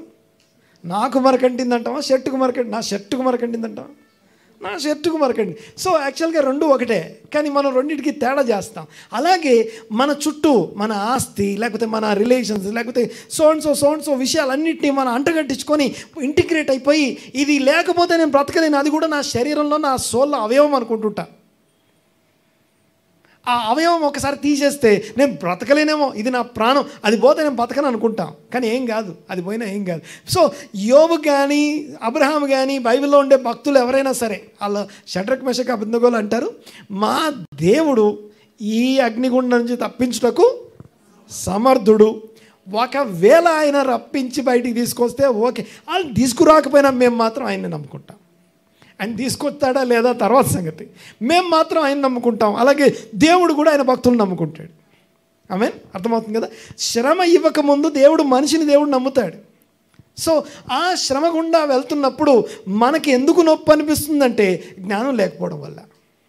ఆ జ్ఞానం కోసం మనం ఏం చేయాలంటే సందేహించక, దేవుడు నన్ను నమ్ముకున్నాక ఆయన సేవకుని ఆయన నమ్ముకున్నప్పుడు సేవకుడు యజమానుని నమ్ముకోవాలిగా. సందేహించేవాడు ఎలా ఉంటాడంటే సడన్గా పైకి గాలి రాగానే అలా పైకి ఎగిరి కింద పడ్డట్టుగా మారిపోతాడట. అలా వేవరింగ్గా వేవ్స్ లాగా ఉండకండి, గాలికి ఎగిరిపడే తరంగాల్లాగా ఉండకండి అని చెప్తున్నాడు. సో మీరు అడగండి, విశ్వాసంతో అడగండి. మీ శ్రమలో మీ దేవుడు మిమ్మల్ని నమ్మాడు, మీ శ్రమలో మీ దేవుని మీరు నమ్ముకోండి. మరొకసారి, మీ శ్రమలో దేవుడు మిమ్మల్ని నమ్మాడు, మీ శ్రమలో మీ దేవుని మీరు నమ్ముకోండి. దేవుడు తన సేవకుని నమ్ముకున్నాడు, తన సేవకుడు దేవుణ్ణి నమ్ముకోవాలి. ఎందుకు అంటే ఎందుకు ఆ శ్రమ గుండా వచ్చాం? మరి ఆ శ్రమ గుండా రావడం వల్ల దేవునికి ఏమైనా ఉపయోగం ఉందా? ఆయన ఇదేమన్నా శాడిజం అంటే నో, నువ్వు శ్రమ గుండా వెళ్తే నువ్వు సంపూర్ణుడు కావాలి. ఆయనకి ఉన్నట్టే సరిపోదు, నువ్వు నీలో ఉన్నటువంటి అసంపూర్ణత, దేవుని నామానికి అవమానం ఏదైతే ఉందో అవి బయటికి వెళ్ళిపోవాలంటే నిన్ను శ్రమలోకి పంపించాలి. బైబిల్లో ఆదికాండం మొదలవుద్ది. ఏమండి, ఆదికాండం యొక్క టార్గెట్ ఏంటి? What is the aim of the book అని అడిగితే 1 2 3 4 5 అని ఒక 70 మంది పేర్లు సెలెక్ట్ చేశారు. ఎంతమంది? సారాంశం, ఆదికాండం సారాంశం ఏంటంటే ఒక 70 మంది కుటుంబాన్ని సెలెక్ట్ చేయడం. ఎంతమంది? 70 మెంబర్స్. ఎవరికి ఎందుకు ఈ సెలెక్ట్ చేయబడ్డారు? టోటల్ ప్రపంచంలో సర్వ భూమి మీద ఉన్న మానవాళ్ళందరిలోంచి దేవుడు పిక్ చేసుకున్నారు, ఆయన ఎన్నిక చేసుకొని పిలుచుకున్నాడు. ఎంతమందిని? వీళ్ళు పరలోకానికి అనుకుర్రా? కాదు, ఇనప కొలిమిలోకి. ఎక్కడికి? ఇనప కొలిమిలోకి. నిర్గమకాండంలో ఇనప కొలిమిలో వేయడం కొరకు ఆ 70 మంది సెలెక్ట్ అయ్యారు. ఆదికాండం అంతా ముగించేసరికి చూడండి ఒకసారి, ఈ మాట వినండి ఒకసారి. ఆదికాండం మొత్తంలో ఎక్కడ కూడా దేవుడు క్షమించినట్టు కనపడదు. ఆదాము వాళ్ళని క్షమించలేదు. ఓకే, కయ్యిన్ని క్షమించలేదు. నోహు జలప్రళయం ఎప్పుడు క్షమించలేదు. అబ్రహాం సొదొమ గొమొర్రా కోసం ప్రార్థన చేస్తే క్షమించలేదు. దేవుడు క్షమించాడు అనే పదం ఎక్కడ కనపడదు, ఆల్మోస్ట్ కనపడదు. ఓకే, ఇన్ అ సెన్స్ ఒక రకంగా మాట్లాడితే. కానీ ఆఖరిలో ఆదికాండం క్లోజింగ్లో యోసేపు అనబడుతున్న వ్యక్తి తన సహోదరులు, తనని హింసించిన సహోదరులు ఆయన దగ్గరికి వచ్చి ఆ తండ్రి చచ్చిపోతే ఒక వర్తమానం పంపిస్తారు. ఇదిగో నీ తండ్రి బతుకున్నప్పుడు మా మీద నువ్వు పగబట్టి నేను మీకు ఏమేం చేశామో అవన్నీ మళ్ళీ మాకు చేస్తావేమో, మమ్మల్ని క్షమించమని మీ తండ్రి చెప్పాడని చెప్పి ఒక వర్తమానం పంపిస్తే అర్థమవుతుంది కదా. యోసేపు అంటాడు, మిమ్మల్ని నేను శిక్షించడానికి, మీ మీద పగ తెచ్చుకోవడానికి నేనేమైనా దేవుని స్థానమందు ఉన్నానా? I'm not God. నేను దేవుణ్ణి కాదు. మీరు నా దగ్గరికి రండి, నేను మిమ్మల్ని అసలు అవన్నీ మర్చిపోయాను నేను. మీరు మాకు ఏదైతే చేశారో, ఏది అమ్మేసి, ఐడెంటిటీ లేకుండా చేసి, చచ్చిపోయాడని చెప్పేసి, అసలు ఎంత ఎంత దారుణం చేయాలో అన్ని దారుణాలు చేశారు ఒక వ్యక్తి పట్ల. ఆ దారుణాలన్నీ చేసిన తర్వాత కూడా ఆయన అంటాడు, మీరు కీడు కోసం చేశారేమో కానీ దేవుడు దాన్ని, నేనేం మారానో నాకు తెలుసు. దావీదు అంటాడు, ఒకడు దుమ్మెత్తి పోస్తుంటే దావీదు అంటాడు, దేవుడు పర్మిషన్ ఇవ్వకపోతే, ఏమండి, దేవుడు పర్మిషన్ ఇవ్వకపోతే ఎవ్వరు ఒక మాట కూడా నా మీదకి రాదు. కానీ వీడు మాట్లాడుతున్నాడు, ఒకడు దుమ్మెత్తి పోస్తున్నారు, అంతా కూడా చీపో చీపో అంటున్నాడు అంటే దేవుడు పర్మిషన్ ఇచ్చాడు. దేవుడు పర్మిషన్ ఇచ్చాడు కనుక అవి నా మీదకి వస్తున్నాయి. కనుక సో నా దేవుని నేను నమ్ముకున్నాను, నేనేం మారాలో నాకు తెలుసు కదా, నేనేం మార్చుకోవాలో నాకు తెలుసు కదా. సో అలాగే ఇక్కడ కూడా అదే విషయం చూస్తున్నాం. సో మనం ఆ శ్రమ గుండా, ఆదికాండంలో ఎక్కడ దేవుడు క్షమించలేదు. ఎప్పుడైతే మనిషిని ఇంటర్పర్సనల్ రిలేషన్షిప్స్లో క్షమాపణ అనే పదం వచ్చిందో అప్పుడు దేవుడు క్షమించడం మొదలుపెట్టాడు. నిర్గమాకాండంలో దేవుడు క్షమించాడు. ఆమేన్. ఇశ్రాయేలీయులు బంగారు దూడ పాపం చేసుకున్నప్పుడు అప్పుడు దేవుడు క్షమించాడు. అప్పటిదాకా క్షమించలేదు. అర్థమవుతుందని నేను మాట్లాడేది అంటే మొదటి అధ్యాయం మొత్తంలో దేవుడు క్షమించాడనే పదం ఎక్కడ కనపడదు. ఇంకో మాట కూడా చెప్తాను. మనకి జాన్ 3:16 బాగా తెలుసు. దేవుడు లోకమును ఎంతో ప్రేమించాడు. మరి దేవుడు లోకం ఎంతో ప్రేమించాడనే పదంలో ఆ పదం ప్రకారం ఆ యొక్క ఆదికాండం మొత్తంలో ఎక్కడ దేవుడు నేను ఇలా ప్రేమించానని ఒక్కడి గురించి కూడా రాయలేదు. ఆదికాండం మొత్తంలో నేను నిన్ను ప్రేమిస్తున్నానని ఒక్క వ్యక్తి గురించి కూడా రాయలేదు. కానీ యూనో లవ్ అనే పదం నిర్గమాకాండంలో 2 సార్లు ఉంది. నిర్గమాకాండంలో 2 సార్లు, లేవియాకాండంలో 2 సార్లు ఉంది, నంబర్స్లో 0, సంఖ్యాకాండంలో లేదు, ద్వితీయోపదేశకాండంలో 23 సార్లు ఉంది. ద్వితీయోపదేశకాండంలో చెప్తుంది, యాకోబు నీ పిల్లల్ని, ఇదిగో మిమ్మల్ని దేవుడు ప్రేమించాడు అని చెప్తాడు. ఓకే, అర్థమైంది కదా. ఎవరిని ప్రేమించాడు? పితరులను దేవుడు ప్రేమించాడు.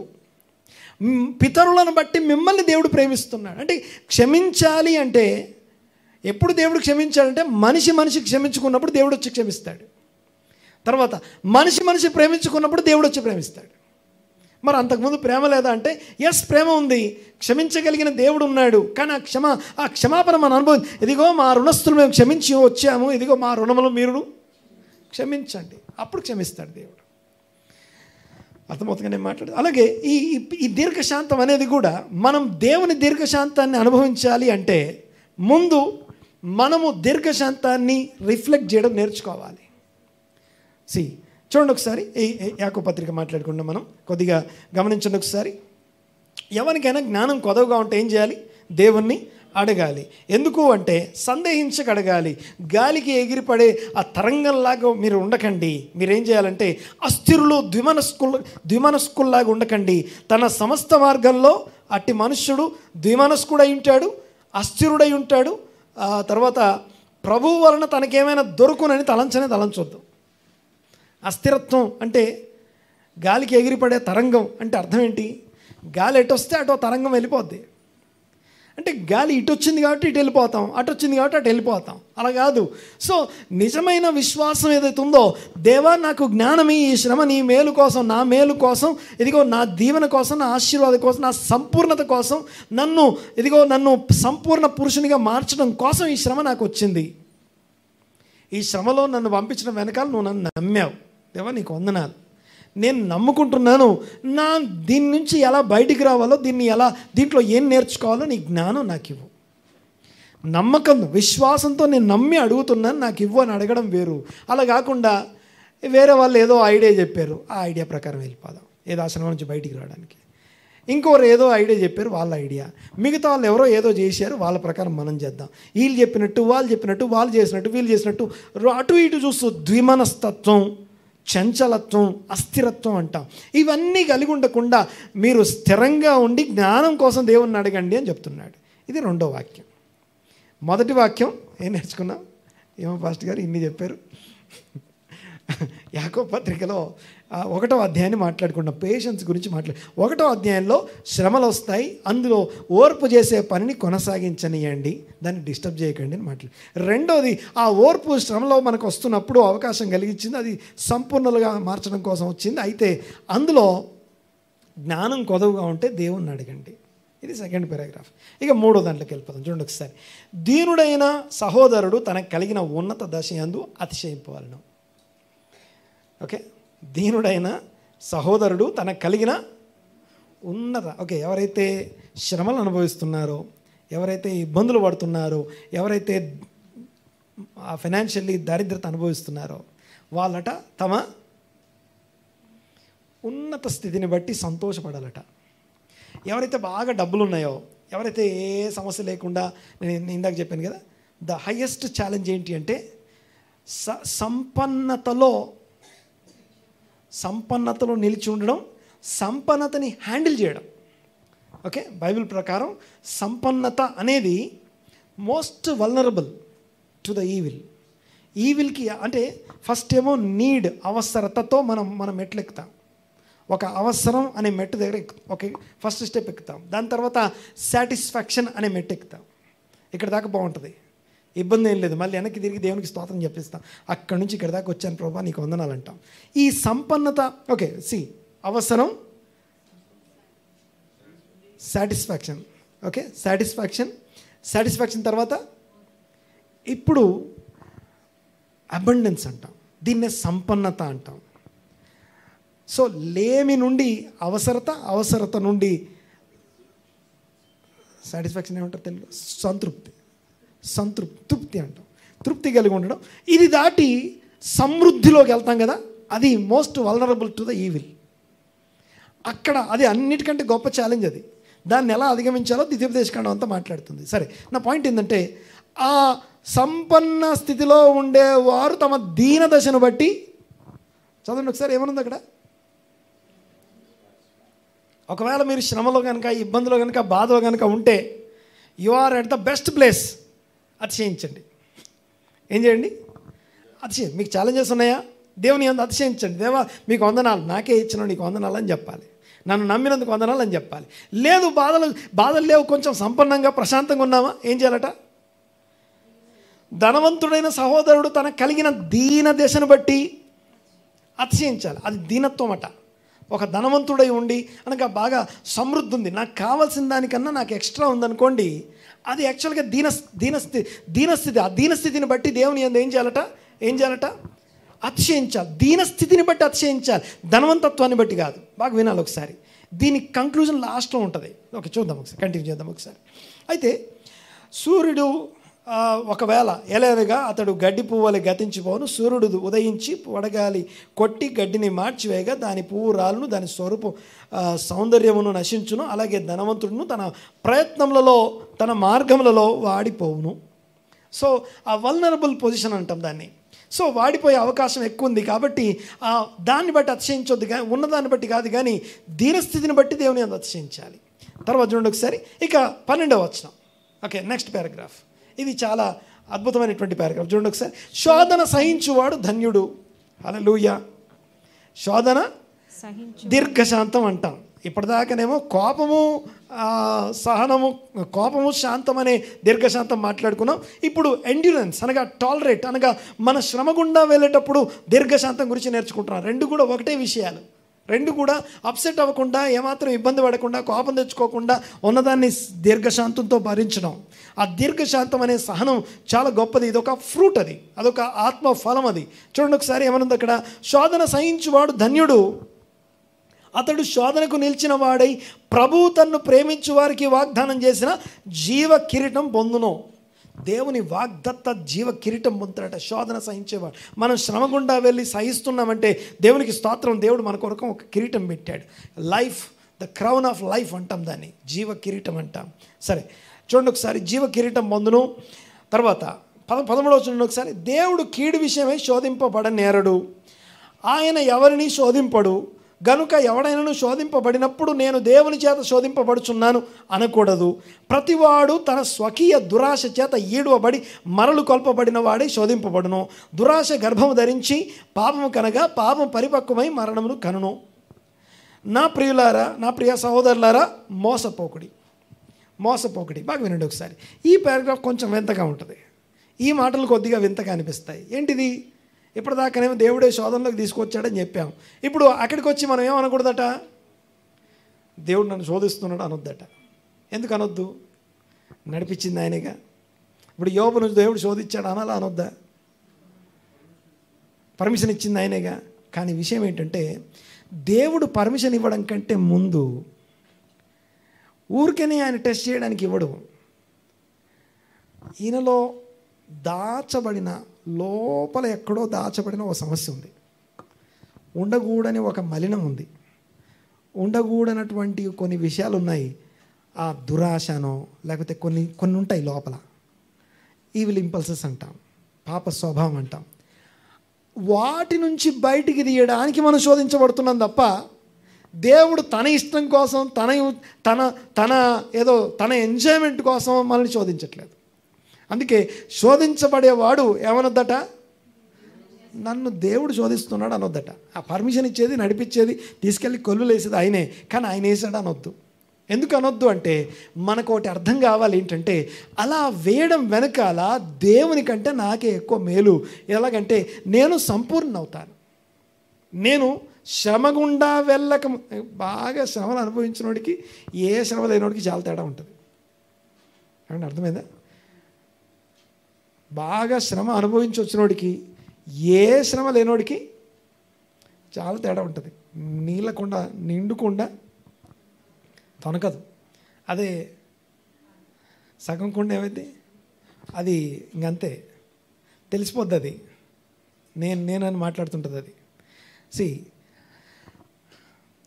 మనము ఈ శ్రమ గుండా వెళ్ళేటప్పుడు దేవుడు నన్ను శోధించాడు అనే దాంట్లో దేవుని కంటే ఎక్కువ మనలో ఉన్నటువంటి మలినాలు, మనలో ఉండకూడని విషయాలు ఏవైతే ఉన్నాయో ఆ వాటి వలన మనం శోధనలోకి వెళ్తున్నామనే సంగతి గుర్తుపెట్టుకోవాలి. ఒక మంచి ఎడ్యుకేషన్, మంచి జ్ఞానం ఇస్తా ఉన్నాడు ఈ యాకోబు. ఏం చెప్పాను నేను? యాకోబు పత్రికని కొత్త నిబంధన సామెతల గ్రంథం. ఓకే, అవి బాగా గుర్తుంటాయి. ఓకే, క్రొత్త నిబంధన సామెతల గ్రంథం అది. ఓకే, సో ఈ యాకోబు పత్రిక. సో అంటే సామెతల గ్రంథంలో ఎంత నాలెడ్జ్ ఉంటుందో, ఎంత జ్ఞానం ఉంటుందో, ఎన్ని ఉపమాన రీతిగా ఉంటాయో ఇక్కడ కూడా అలాగే రాయబడ్డాయి. సరే చూడండి ఒకసారి, ఇక ముందుకు వెళ్ళిపోతాం. చూడండి ఒకసారి, నేను శ్రేష్టమైన ప్రతి ఈవి మోసపోకండి అని చెప్తాను. సహోదరులారా, మోసపోకండి. నువ్వు శోధించబడ్డానికి కారణం వేరే ఎవరో మనుషులు కాదు. ఎవరో ఇప్పుడు షిమి అనేవాడు దుమ్మెత్తి పోస్తూ దావీదు నువ్వు నరహంతకుడివి, చీపో అని అంటుంటే, ఇప్పుడు నా శోధనకి కారణం, దీనంతటికి కారణం వాడా లేకపోతే ఆ షిమి అనేవాడా? ఆయన పక్కన వాళ్ళు అంటారు. ఆయన పక్కన వాళ్ళు ఏమంటారు తెలుసా? ఒక్కసారి పర్మిషన్ ఇస్తే వాడు తల తెచ్చి ఇక్కడ పెడతామంటారు. చూడండి ఒకసారి, దావీదుకి ఏం వినపడాలి ఇప్పుడు? మోసపోకు దావీదు అని వినపడాలి. ఏం చేయాలి? ఏం వినపడాలి? వాళ్ళు అట్లే మాట్లాడతారు, వాడు అలాగే మాట్లాడతారు. నువ్వేం చేయొద్దు అనండి ఒకసారి, గట్టిగానండి. మోసపోవద్దు. ఎందుకు మోసపోవద్దు? ఎప్పుడు మోసపోతామంటే మనుషుల మాటల ప్రకారం వెళ్ళిపోతాం. ఓకే, వీళ్ళేమో తల నరికేస్తామంటారు, వాడేమో నువ్వు నరహంతకునివి అంటాడు. సో ఇప్పుడు అటు విన్నప్పుడు కోపం వస్తుంది, ఇటు వినగానే పోయి రండి అనొచ్చు. మోసపోకండి. సో మోసపోకండి. శ్రేష్టమైన ప్రతి వరము, ప్రతి గిఫ్ట్ పరలోకం నుండి వస్తుంది. ఆ మాట చెప్తూ చూడండి ఒకసారి, ప్రియమైన సహోదరులారా, మోసపోకండి. శ్రేష్టమైన ప్రతి ఈవియు, సంపూర్ణమైన ప్రతి వరమును పరసంబంధమైనది జ్యోతిర్మయుడగు తండ్రి యొద్ద నుండి వచ్చును. ఆయన యందు ఏ చంచలత్వమును గమనముల వలన కలుగు ఏ ఛాయ అయినను లేదు. ఆయన తాను సృష్టించిన వాటిలో మనము ప్రథమ ఫలముగా ఉండునట్లు సత్యవాక్యం వలన మనలను తన సంకల్పం ప్రకారం కనెను. దేవుని వాక్యాన్ని బట్టి మనం పుట్టాము. అయితే ఆయనలో గమనాలు, ఆయనలో ఛాయ, ఆయనలో నీడ, ఆయనలో చీకటి, ఆయనలో ఎలాంటి దురుద్దేశాలు, ఎలాంటి బ్యాడ్ థాట్స్ లేవట. ఆయన జ్యోతిర్మయుడు అనండి ఒకసారి. అంటే కంప్లీట్లీ లైట్ అని అర్థం, పూర్తి వెలుగై ఉన్నవాడు అన్నమాట. సో తనలో ఏమాత్రం చీకటి లేదు, తనలో ఏమాత్రము ఆ యొక్క శరీర సంబంధమైన ఈవిల్ లేదు అని చెప్పడం కోసం ఆ మాట చెప్పబడతా ఉంది. తర్వాత చూడండి ఒకసారి, ఈ మాటలు చెప్పిన తర్వాత ఇక నెక్స్ట్ ఇంకొక 2 విషయాలు చూసుకొని మనం క్లోజ్ చేసుకుందాం. 19వ వచనం చదవం ఒకసారి. నా ప్రియ సహోదరులారా, మీరు ఈ సంగతి ఎరుగుదురు గనుక ప్రతి మనుషుడు వినుటకు వేగిరపడువాడును, మాట్లాడటకు నిదానించువాడును, కోపించుటకు నిదానించువాడునై ఉండవలెను. ఎందుకనగా నరుని కోపము దేవుని నీతిని నెరవేర్చదు. అందుచేత సమస్త కల్మషమును, విర్రవీగుచున్న దుష్టత్వమును మాని లోపల నాటబడి మీ ఆత్మలను రక్షించుటకు శక్తిగల వాక్యమును సాత్వికముతో అంగీకరించుడి. మీరు వినువారు మాత్రమై ఉండి మిమ్మల్ని మీరు మోసపుచ్చుకొనకుండా వాక్య ప్రకారము ప్రవర్తించువారునై ఉండుడి. చాలు. ఇక నెక్స్ట్ టాపిక్ ఏంటంటే ఈ ఓన్లీ ఓపిక గురించే మాట్లాడుతున్నాడు. ఇక శ్రమను, శోధనని, బాధను సహించడం గురించి, ఓపికగా ఉండడం గురించి మాట్లాడుతున్నాడు. ఇక్కడికి వచ్చేసరికి 3 మాటలు చెప్తున్నాడు. మాట్లాడడానికి నిదానించాలి, మాట్లాడడానికి నిదానించాలి, తర్వాత తొందరగా వినడానికి వేగిరపడాలి. వినడానికి వేగిరపడాలి అంటే ఇక్కడ మనుషుల సౌండ్ వినాలి, వాటి మధ్యలో దేవుని స్వరం వినాలి, వాటి మధ్యలో పరిస్థితుల స్వరం వినపడాలి. అవి మాట్లాడుతూ ఉంటాయి. మనకి సైలెంట్గా ఉంటున్నట్టు ఉంటుంది, కానీ చాలా విషయాలు చెవులో ఎప్పుడు నాయిస్ వినపడుతూనే ఉంటుంది. ఎవరో ఒకరు ఏదో ఒకటి మాట్లాడుతూనే ఉంటుంది. ఏదేదో మాట్లాడుతుంటాయి, వస్తువులు మాట్లాడుతుంటాయి, విషయాలు మాట్లాడుతుంటాయి, పరిస్థితులు మాట్లాడుతుంటాయి, ఏవేవో గుర్తొచ్చి ఏవో చెవులో, మన ఎంత సైలెంట్ రూమ్లోనే కూర్చోండి, చెవుల్లో మాత్రం గోల ఉంటుంది, గొప్ప నాయిస్ ఉంటుంది. అయితే వాటన్నిటి మధ్యలో దేవుని స్వరం వినడానికి వేగిరపడాలి, మాట్లాడడానికి నిదానించాలి. మాట్లాడడానికి నిదానించాలి, వినడానికి వేగిరపడాలి, కోపగించుకోవడానికి నిదానించాలి, సమాధానంగా ఉండటానికి, ఓపికగా ఉండటానికి వేగిరపడాలి. అర్థమవుతుంది నేను మాట్లాడేది. ఈ మాట ఎప్పుడు ఇది? శ్రమ గుండా శోధనలో వెళ్ళే వాళ్ళకి మంచి ఎడ్యుకేషన్ క్లాస్ ఇది. మంచిగా చెప్పుకుంటూ వెళ్ళిపోతున్నాడు ఆయన. చూడండి ఒకసారి, ఎవరైతే శ్రమలో వెళ్తున్నారో వాళ్ళు మెయిన్ ప్రాబ్లం ఏంటంటే టెండెన్సీ, అంటే చాలా ఎక్కువ అవకాశం ఉంటుంది మాట్లాడడానికి. సైలెంట్గా ఉండడం వేరు, ఏదన్నా ఒకటి అనడం వేరు. కోపంలో నువ్వు అనేసి ఒక మాట ఉంటుంది చూసా, ఆ కోపం వెళ్ళిపోద్ది, పరిస్థితి దాటిపోద్ది, కానీ నువ్వు అన్న మాట మాత్రం అలాగే ఉండిపోద్ది. అప్పుడు ఏమన్నావు తెలుసా అంటావు. ఓకే, మనం చెప్తాం, ఎక్స్ప్లెనేషన్ ఇస్తాం, నేను కోపంలో అన్నా. నువ్వు కోపంలో అంటే ఏంది, లోపల ఉందిగా. సో మాట్లాడడానికి నిదానించాలి, వినడానికి వేగిరపడాలి. వినడం అంటే ఇంకోటి తెలుసా, శ్రమ మనిషిని సైలెన్స్ చేస్తుంది. ఒక క్లాస్లోకి మాస్టర్ వచ్చి సైలెన్స్ అన్నప్పుడు మొత్తం సైలెన్స్ అద్ది కదా. మనకు వచ్చే శ్రమలు కూడా అలాంటివి. అవి రాకముందు బాగా మాట్లాడతాం, అది వచ్చిన తర్వాత మాటలు ఉండవు, మాట్లాడడానికి నోరు రాదు, వాయిస్ రాదు. శ్రమ సైలెన్స్ చేస్తుంది. అందుకే ఆ సైలెన్స్ ఏం చేస్తుందంటే దేవుని వాక్యం వినడానికి హెల్ప్ చేస్తుంది. లేకపోతే మనమే మాట్లాడుతుంటాం, మనమే మాట్లాడుతూనే ఉంటాం, వినటానికి మనకు టైం ఉండదు, వినటానికి టైం ఇవ్వం. అందుకే ఆ మాట చెప్పడం ముందు ఏమంటారంటే, మీరు వినుటకు వేగిరపడాలి, మాట్లాడడానికి నిదానించాలి, కోపడ్డానికి నిదానించాలి, దీర్ఘశాంతం కలిగి ఉండటానికి వేగిరపడాలి. సో వాటిని వెంటనే ధరించేసుకోండి, వెంటనే దాన్ని అవలంబించండి. ఆ శ్రమలో, శోధనలో వాళ్ళకి వాటి జ్ఞానం కొదవగా ఉంటే, సో ఓర్పు తన పని తను చేసుకుపోతుంది. ఓకే, ఓర్పు తను చేసే పని దానికి చేసుకొనియండి. తర్వాత జ్ఞానం కొదవగా ఉంటే దేవుణ్ణి అడగండి. తర్వాత శోధన సహించేవాడు ధన్యుడు, ఆ శోధన దేవుని నుంచి వచ్చింది కాదు, మన వల్ల, మన కోసమే వచ్చింది అది. ఇవన్నీ చెప్తూ ఇక చివరికి వచ్చేసరికి మోసపోకండి అని చెప్పి ఇప్పుడు అంటున్నాడు, మాట్లాడడానికి నిదానించండి. ఓకే, వినడానికి వేగిరపడాలి. దేవుని స్వరం వినడానికి వేగిరపడాలి. అన్నీ వింటే ప్రయోజనం లేదు. ఇందాక చెప్పాను కదా, దావీదు శ్రమ గుండా వెళ్తున్నాడు, తన బాధలు తనకున్నాయి, సింహాసనం దిగిపోతున్నాడు. పోతా ఉంటే ఒకడెవడో వచ్చి దుమ్మెత్తి పోస్తున్నాడు. ఈ పరిస్థితి చూసి ఎవరు పడితే వాళ్ళు మాట్లాడతారు కదా.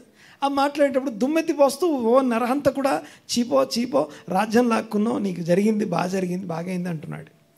ఆ మాటలు వింటున్నప్పుడు ఆయనకి కోపం రావాలి.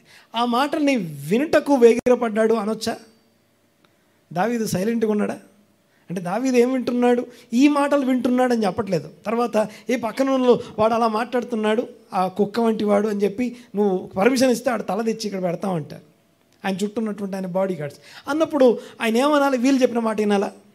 సో వీళ్ళమ్మ ఏం వినడానికి వేగిరపడాలి? దేవుని వాక్యం వినడానికి వేగిరపడాలి. వీటన్నిటి మధ్యలో దేవుని వాక్యం నాకేం చెప్తుంది దానికి చెవినివ్వాలి, వేగిరపడాలి. ఇప్పుడున్న పరిస్థితుల్లో నేను వెళ్తున్న దాంట్లో నాకు మాత్రం వచ్చిన ఈ సమస్యలో దేవుని వాక్యం నాతో ఏం మాట్లాడుతుంది? బాగా వినండి ఒకసారి. అది ఒక చిన్న ఎగ్జాంపుల్ చెప్తాను. హోషేయని దేవుడు పిలిచాడు, ప్రవక్త అయిన హోషేయ అనండి ఒకసారి. హోషేయ, నువ్వు అర్జెంటుగా వెళ్ళి ఒక వేశ్యను చూసి పెళ్లి చేసుకో అన్నాడు. ఎవరిని పెళ్లి చేసుకోవాలి? ఓ ప్రవక్త, నువ్వు వెళ్ళి ఏం చేయాలి? ఒక వేశ్యను పెళ్లి చేసుకో అంటాడు. చేసుకున్నాడు, దేవుడు చెప్పాడుగా, పోయి చేసుకున్నాడు. ఇక దానికి ఎన్ని మాటలు పడి ఉంటాడు ఆయన పడాల్సిన పడి ఉంటాడుగా. సరే, మొత్తానికి పెళ్లి చేసుకున్న తర్వాత ఎవరైనా చెప్తే దేవుడు చెప్పాడని చెప్తే ఊరుకుంటామా? దేవుడు చెప్పాడని నమ్ముతామా మనం? సరే, మొత్తానికి వేశ్య కదా, ఆమె వెళ్ళిపోయింది. మళ్ళీ ఆమె వెళ్ళిపోయిన తర్వాత హోషేయ, నువ్వు మళ్ళీ వెళ్ళి ఆమెను తీసుకొచ్చి మళ్ళీ పెళ్లి చేసుకో అంటాడు. మళ్ళీ వెళ్ళి తీసుకొచ్చుకుంటాడు. ఇక్కడ తిట్టే వాళ్ళంతా తిడుతుంటారుగా. అప్పుడు ఇశ్రాయేలుతో ఇలాగ చెప్పు, మీరు కూడా ఇదే పని చేస్తున్నారని. అర్థమవుతుంది నేను మాట్లాడేది? అంటే మీరు కూడా ఇదే పని చేస్తున్నారు. నేను ఎన్నిసార్లు తీసుకొచ్చి పెట్టుకున్నా మీరు నాతో కాకుండా మీరు వ్యభిచారం చేస్తున్నారు అని చెప్తాడు. నన్ను విడిచిపెడుతున్నారు మీరు అంటాడు.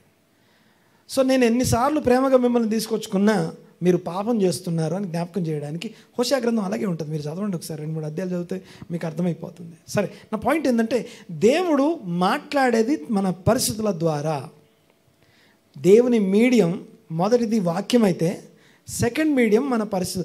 ఆ పరిస్థితుల్లో నేను ఏ వాక్యం వినాలి, ఏం వినాలి? అందుకే ఏదైనా తేడా రాగానే బెస్ట్ ప్లేస్ ఏందో తెలుసా? వచ్చి కౌన్సిలింగ్ కూర్చోవడమే.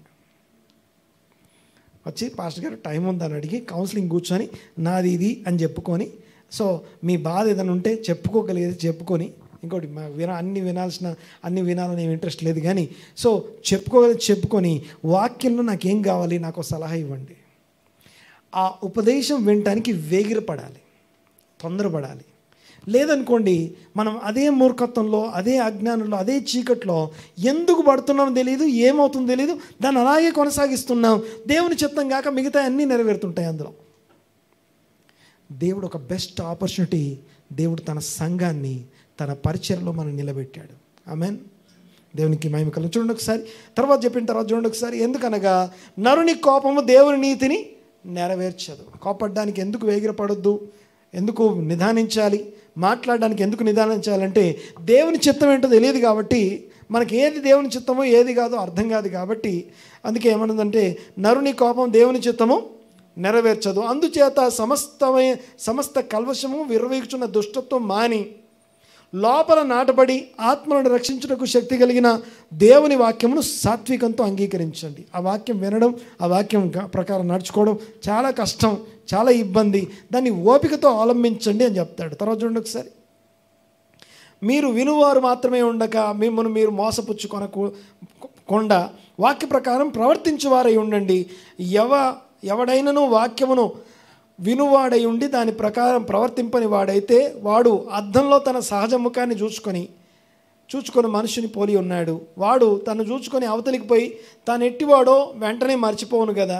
అయితే స్వాతంత్రమునిచ్చు సంపూర్ణమైన నియమములో తేరి చూచి నిలకడగా ఉండువాడు ఎవడో వాడు విని మరచువాడు కాక క్రియ చేయువాడై ఉండి తన క్రియలో ధన్యుడగును. శోధన సహించువాడు ధన్యుడు. ఆ శోధనలో దేవుని వాక్యం తనకేం చెప్పిందో ఆ వాక్య ప్రకారం నడుచుకునేవాడు ధన్యత్వంలో కొనసాగుతాడు, క్రియలో ధన్యుడు అవుతాడు. శోధన సహించేవాడు ధన్యుడు. ఆ శోధనలో దేవుని వాక్యము, దేవుని జ్ఞానం, దేవుని ఉపదేశం ఏదైతే మనకు బోధించబడిందో దాని ప్రకారం నడుచువాడు ధన్యుడు. లేదంటే అద్దం చూసుకొని అరే ఈయన ఎక్కడో చూసినట్టుంది అంటవా, అద్దం చూసి ఈ మనిషిని ఎక్కడో చూసినట్టుంది అంటవా, మనల్ని మనం మర్చిపోంగా.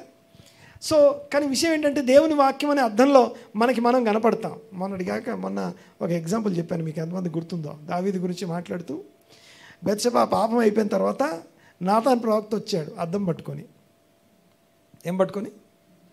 ఒక అద్దం తీసుకొచ్చి ముందు పెట్టాడు. అద్దమా ఫోటోనా?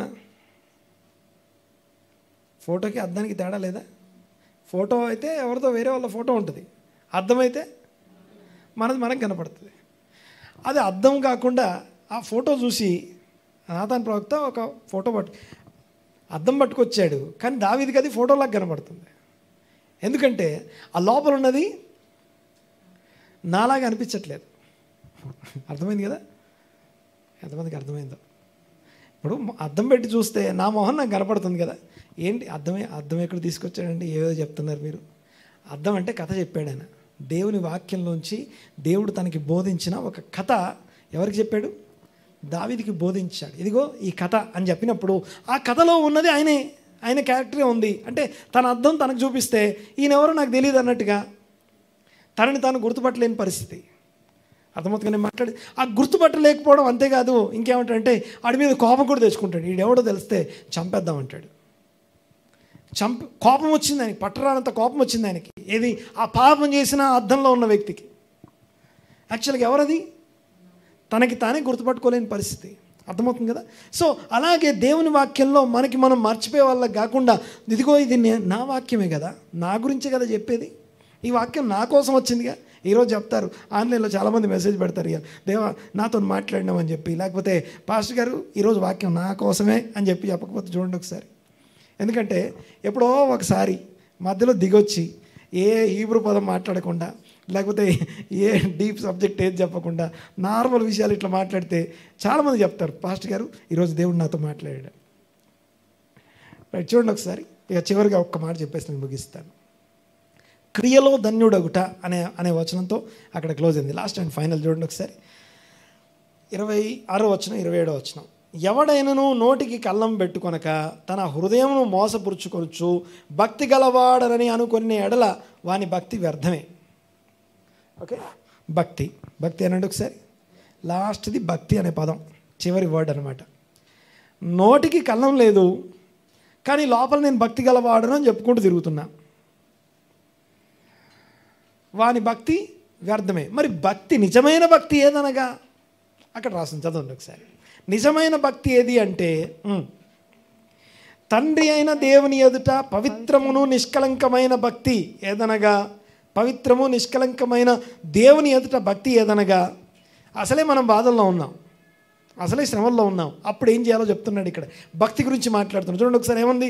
దిక్కులేని పిల్లలను విధవరాండ్లను వారి ఇబ్బందిలో పరామర్శించుటయు ఇహలోక మాలిన్యము తనకు అంటకుండయు తన్ను తాను కాపాడుకొనుట నిజమైన భక్తి.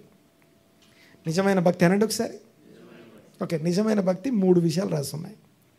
ఓకే, 3 ఫస్ట్ది, ఆల్రెడీ శ్రమలో బాధలో ఉన్నాం, ఇబ్బందిలో ఉన్నాం, మా బాధలు తీరితే కానీ మేము వేరే వాళ్ళ బాధలు పట్టించుకోం. మా బాధలు ముందు తీసే తర్వాత వేరే వాళ్ళ బాధల గురించి మాట్లాడతా. నో, ముందు దేవుడు నేను శ్రమలోకి తీసుకొచ్చిందే బాధలు ఉన్న వాళ్ళ నొప్పి నీకు తెలియజేయడానికి. మరొకసారి అర్థమైంది అనుకుంటా. దేవుడు నిన్ను ఈ బాధలోకి తీసుకొచ్చిందే బాధల్లో ఉన్నవాడి నొప్పి నీకు అర్థం కావడానికి. ఓకే, బాగా వినండి ఒకసారి మాట. దిక్కులేని పిల్లలు విధవరాండ్రు, వీళ్ళది రిజర్వేషన్. ఎవరిది? దిక్కులేని పిల్లలు, వాళ్ళకి రిజర్వేషన్ ఉంటుంది. వీళ్ళు ఏ ప్రార్థన చేసినా దేవుడు వింటాడు. అర్థమైంది కదా నేను మాట్లాడేది? సో విధవరాండ్రు అనే మాటకి ఒక డెఫినేషన్ ఉంది. ఇప్పుడు నేను అదంతా మాట్లాడలేను, కానీ విషయం ఏంటంటే దిక్కులేని పిల్లలు విధవరాండ్రు, అవసరంలో ఉన్నవారు, పోషణ అవసరం ఉన్నవారు, సెక్యూరిటీ అవసరం ఉన్నవారు ఉన్నప్పుడు వారిని వారి శ్రమలో, మనం ఆల్రెడీ ఇబ్బందిలో ఉన్నాం, నీ ఇబ్బందిలో ఉండి వాళ్ళ ఇబ్బందిలో వాళ్ళని ఏం చేయాలట? కంఫర్ట్, పరామర్శించాలి. ఆ కంఫర్ట్ చేయడం ఫస్ట్ ప్రయారిటీ భక్తి అది. ఓకే, అర్థమైంది కదా. దిక్కులేని వారు, విధవరాండ్రు అనబడే వాళ్ళు ఎవరైతే అవసరంలో ఉన్న వాళ్ళు ఉన్నారు మన చుట్టూ, ఆ అవసరంలో అక్కరలో ఉండి నొప్పి బాధ కలిగిన వాళ్ళు ఉన్నారు. మన బాధలో వాళ్ళ బాధను గుర్తించాలి. వారి బాధను గుర్తించడం, వారి బాధలో పరామర్శించడం ఏదైతుందో అది నిజమైన భక్తి నంబర్ 1 అయితే, నంబర్ 2 ఇహలోక సంబంధమైన ఏ మాలిన్యం నీకు అంటకుండా నువ్వు కాపాడుకోవడం. ఇది నిజమైన భక్తి అంటే, పవిత్రమైన నిజమైన భక్తి అంటే. శ్రమలో, ఇబ్బందుల్లో, లేకపోతే కష్టంలో వెళ్తున్నప్పుడు మనం ఎలా ఉండాలో మంచి జ్ఞానం, ఎడ్యుకేషన్ క్లాస్ ఇది. ఒక చాప్టర్ అంతా కూడా అద్భుతమైనటువంటి క్లాస్ చెప్తాడు ఆయన. నోటికి కళ్ళం పెట్టుకోమని, వినుటకు వేగిరపడమని. సో ఒక్కసారి మీరు మళ్ళీ కొద్దిగా బాగా చదవండి ఆ అధ్యాయాన్ని. 5 మాటలు అందులో నేర్చుకున్నాం మనం. ఓకే, మొదటిది, మనం శ్రమలో శోధనలో వెళ్ళేటప్పుడు ఓర్పు తన క్రియ చేస్తూ ఉంది, దాన్ని చేసుకొనియండి. చట్టం తన పని తాను చేసుకుపోతుంది, ఓర్పు తన పని తాను చేసుకుపోతుంది, చేసుకొనియండి. మధ్యలో ఆటంకపరచకండి, చట్టాన్ని మీ చేతుల్లోకి తీసుకోకండి. ఓర్పు తన పని తను చేసుకుపోతుంది, దాన్ని చేసుకొనియండి, డిస్టర్బ్ చేయకండి. ఓకే, రెండు ఏం చెప్పా? ఓకే, రెండోది ఏంటంటే జ్ఞానం కొదువుగా ఉంటే దేవుణ్ణి అడగండి. ఈ శ్రమలో ఏం కావాలి? జ్ఞానం తక్కువైనప్పుడు మొదటిది ఓర్పు పని. అటు చెప్తాం, ఒక సింగిల్ వర్డ్, ఓర్పు పని. 2 జ్ఞానము. ఓకే, జ్ఞానం కావాలి, జ్ఞానాన్ని అడగండి. 3 ఏం చెప్పినా? ఏమో ఫస్ట్ గారు చాలా చెప్పారు మీరు. అమ్మ చెప్పండి, మీరు చెప్పండి, మీరు రాసుకుని చెప్పండి. ధనవంతుడైన వాడు తన దీనదశ, ఇబ్బందులో ఉన్నవాడు తన ఉన్నత దశ అతిశయించాలి. ఇది జ్ఞానం. అదంతా అయిన తర్వాత శోధన సహించువాడు ధన్యుడు. దేవుడు నన్ను శోధించాడు అనొద్దు. నా శోధనకు కారణం నాలో ఉన్న మలినాలు, నాలో ఉన్నటువంటి అసంపూర్ణత. సో దానికి సంబంధించిన విషయాలు నెక్స్ట్ మాట్లాడుకో. 3వది ఇది. ఓకే, నా శోధనకు కారణం నేనే. 3వది, మొదటిది ఓర్పు, దాని పని. 2 జ్ఞానం అడగాలి. 3 చెప్పండి, శోధన నా కారణం, నా మలినాలే, నేనే శోధనకు కారణం. ఓకే, 4. ఇక 4వది మాట్లాడుకున్నాం. మాట్లాడడానికి నిదానించాలి, వినుటకు వేగిరపడాలి, కోపడ్డానికి నిదానించాలి.